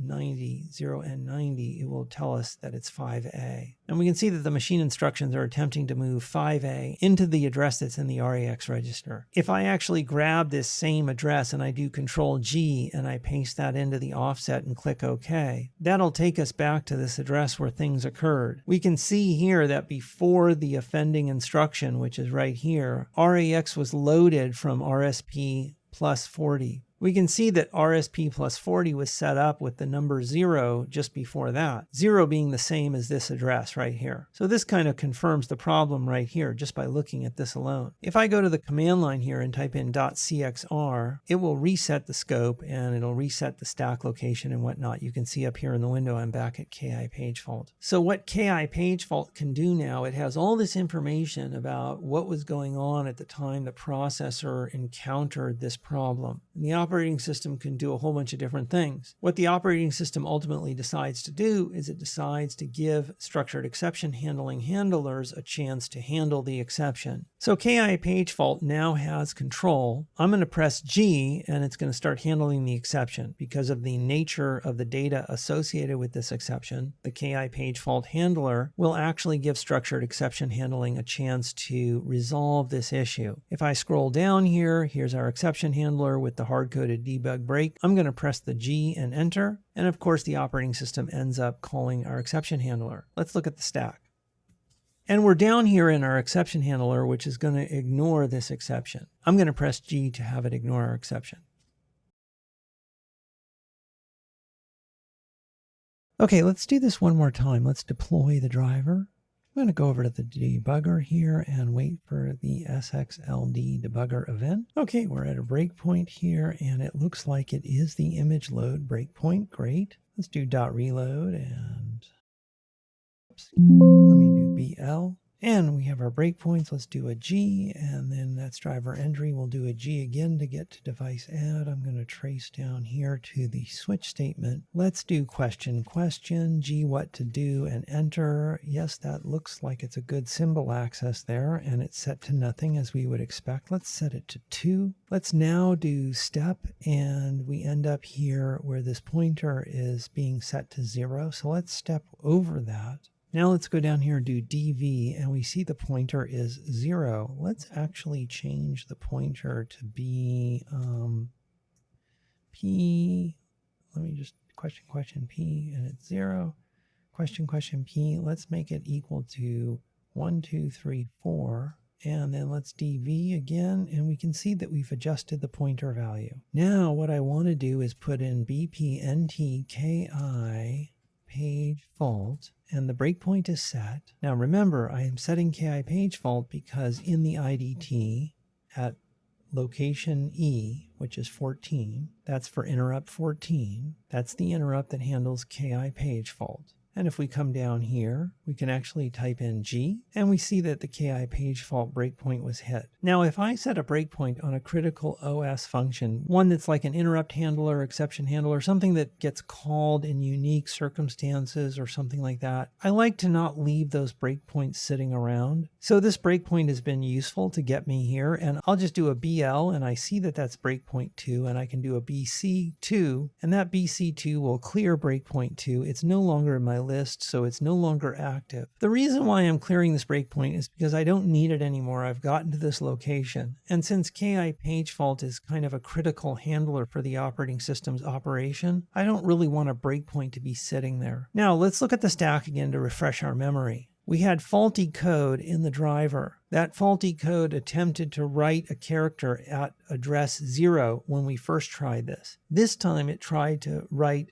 to address 1, 2, 3, 4. The processor saw that was an illegal address to be writing a character to. It notified the OS via a page fault exception. If we go over to the processor manuals, we know from the processor manuals that the stack will look something like this. Let's actually dump the stack, DPS, at RSPL, and I'm going to say A for 10. And you can think of that as dumping out the last 10 pushes to the stack. The most recent push was this. That's the error code, and that tells us a write operation was the error code. Recall that in the processor manual, it tells us that CR2 is going to hold the address that caused the fault to occur. So let's look at register CR2 by putting in RCR2. And we can see that the address in there is 1, 2, 3, 4. We can also see here the first location on the stack has the error code. That actually is not so much an error code, but rather the error code in this case are bits that represent characteristics of the particular fault.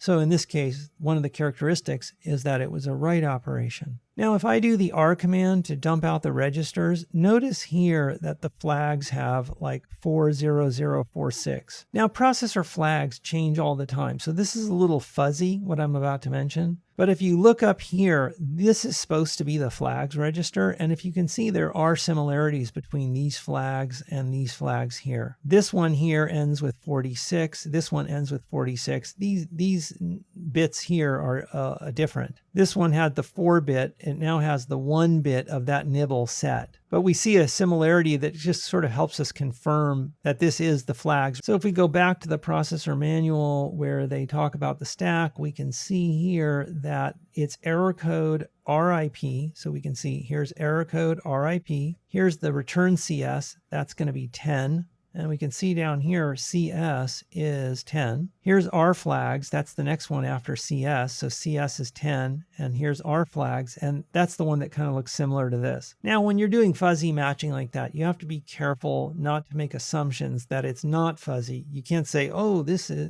these are the flags. Make sure to look at the specs and whatnot. But as a learning tool, this kind of fuzzy similarity matching can help you understand that your interpretation of the stack in this particular case is accurate. Granted, the specification tells us outright, but we can at least see it, a similarity there, which helps us confirm that we're looking at the right thing. Plus, when you combine that with the other data we're seeing that matches the specification, even though this little piece of information about R flags was a little fuzzy in our comparison there, it's helped along a little bit with the other data, which is a little bit more concrete. Back here at the interrupt handler stack, we can see that there should be RSP and then a stack segment. And if we go back here at the debugger, we can see here is an RSP, and here's 18, which is the stack segment. If we look down at the register dump here, here's 18. And you can see how close these two values are, this one here and this one from the current stack location. So this is the current stack location, and this is the stack location that was saved at the time the exception occurred. An interesting thing here is we're actually dumping the stack. So this is the current stack location right here, and you can see the similarity between this address we're dumping and this address down here. So all of this seems to confirm that this portion of the stack we're looking at does match this, and in fact we are handling a page fault here, and the fact that our KI page fault breakpoint was hit here pretty much told us right from the beginning that this was a page fault exception. But we're actually seeing what the processor did to the stack to set things up for the operating system before handing off to the operating system.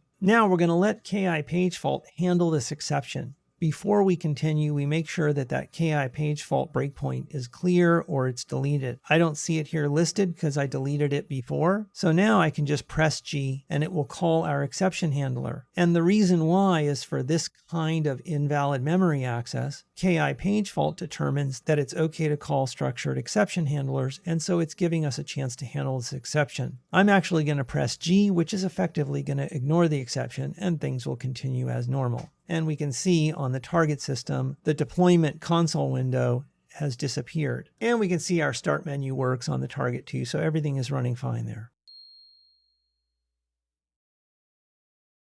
So we're at the same location here where we're about to write to address 0. And the processor is about to detect a problem with that and transfer control to KI page fault in the operating system.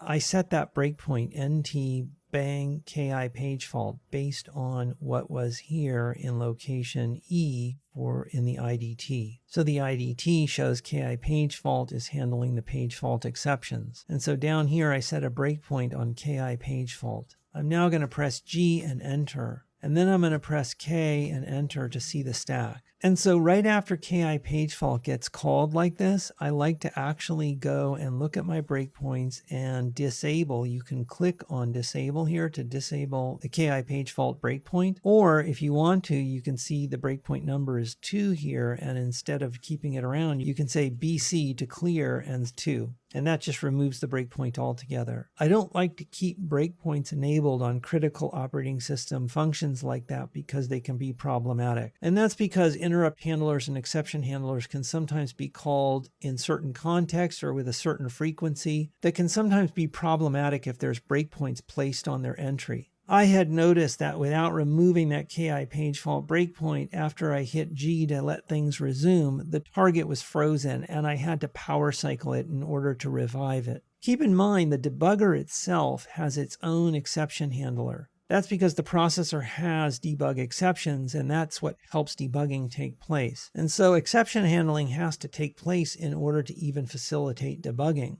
And so that's another reason why I like to remove breakpoints from like interrupt handlers or exception handling stuff within the OS. So now with the KI page fault breakpoint removed, I can press G and enter, and it will go to the exception handler. And after that, I can press G and enter. And if I go to the target system, I can see that the start menu works. I had noticed that without removing that KI page fault breakpoint, after I hit G to let things resume, the target was frozen and I had to power cycle it in order to revive it. That's not uncommon actually with kernel debugging. So if you have to do that in some cases, it's not unexpected. Sometimes the system you're targeting will get into a situation where you won't be able to break into it with the debugger and you will have to power cycle it to kind of revive it. And sometimes when you're trying to debug a unique situation or look into something that's kind of unique, you might have to kind of figure out what your breakpoint strategy is. You might have to figure it out by just interacting with the system and working with it to kind of see how things behave and, what the nature of it is, and try different tests out, putting a breakpoint in one place versus another and so on and so forth. And by doing all of that, you'll figure out how to get further with a particular problem you're solving. Okay, back here at Visual Studio, I'm going to choose to deploy the driver again. I'm going to go to the debugger and I'm going to wait for the image load breakpoint. Now, I don't see deployment working. I don't see any dialog box coming up on the target, and it says it can't be connected. Let me try deployment one more time. Yeah, it says it can't connect to the remote computer. What I do when this happens is I go to the start menu and I restart the target. If the target is frozen, I will power cycle the target. Okay, we have an early breakpoint here during image load. I'm going to do G and G and G.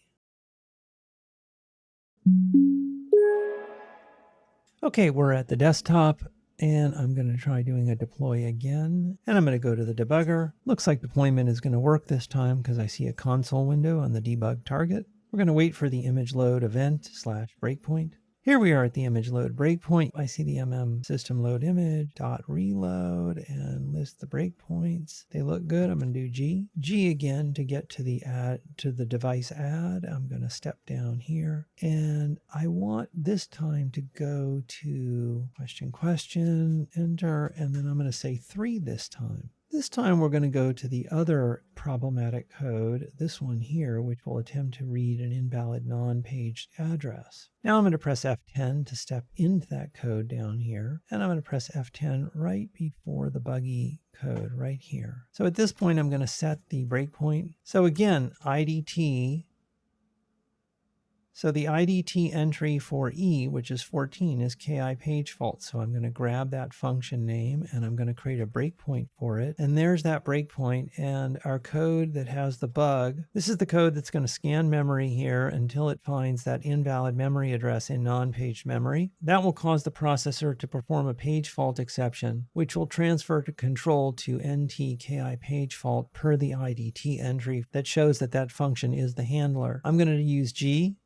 And it looks like that function was hit. Let's do K to see what the context is of this function being called. And it does look like it was called while our function was performing this statement here. So let's actually do a DPS at RSP LA for 10 entries. Oh, excuse me, DPS at RSP LA for 10 entries. And we can see the so-called error code is 0. 0 also means that the read-write bit is 0. And that's correct because our bug in this code is performing a read. And it performed a read at a memory address in non-page memory that is invalid. We can see the code that was interrupted when this exception was generated. That's our code. And all this other stuff we went over, we won't go over it again now. Let's check the CR2 register with RCR2. And we can see here that this is the address that our code was trying to read from, which the processor noticed is an invalid address. Let's do several things to confirm this. First of all, let's do K to see the call stack again. Our frame number, which is this frame here, is frame number 1, as can be seen by this 1. In the debugger commands, I'm going to do a .frame-c-r, and I'm going to put a 1 here, and that's going to change context to our function at the point where it failed. Now we're in that frame with all the context set up. Let's do a DV. DV shows us that pmem equals this value shown here. Let's look at RCR2 again. So we have RCR2, and we can see that these two values match. In fact, we can get this here, put that here, and let's do a little bit of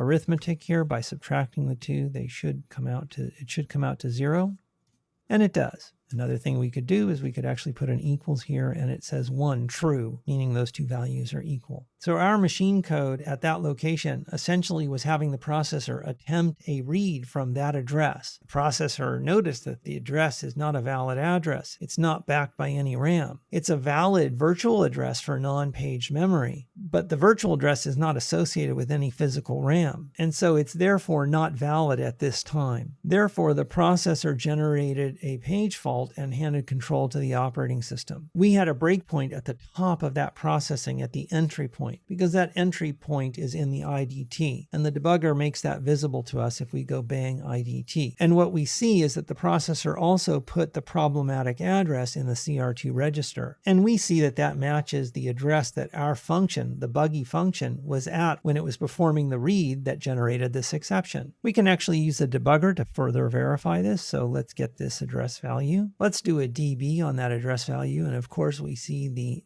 question marks that we would expect to see. Let's actually do a bang PTE on that address and see what the PTE extension tells us. So in fact, it is not valid memory. The address is a valid address in the non-paged address range, but the address itself does not represent a valid memory location. To have a valid memory location, you need to have a valid address which is backed by memory, RAM. And in this case, there is no relationship between this address and any page of RAM. And the processor can't get data from just an address. It needs an address that it will lead it to some data somewhere. So we're finished looking at this. Let's let the operating system continue handling things.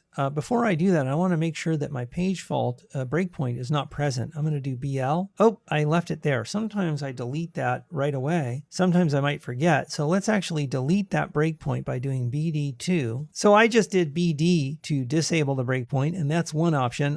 In this case, I like to just get rid of it. So I'll do BC to clear the breakpoint. Now if I do a BL, the breakpoint is gone. And then I'll press G, and the operating system should continue handling the fault. And it does, and the debugger reports to us that the operating system detected a fatal error 50. That's bug check 50. That's page fault in non-paged area. And we can see that the first bug check parameter is the problematic address. And the third parameter is the address where the bug existed. I actually just know that that's what the parameters are for this bug check, but if we get this address here and we put it down here and type in LN and press enter with that address, it actually shows us that that address is related to this location. This is the buggy location within our driver. I can do bang analyze -v.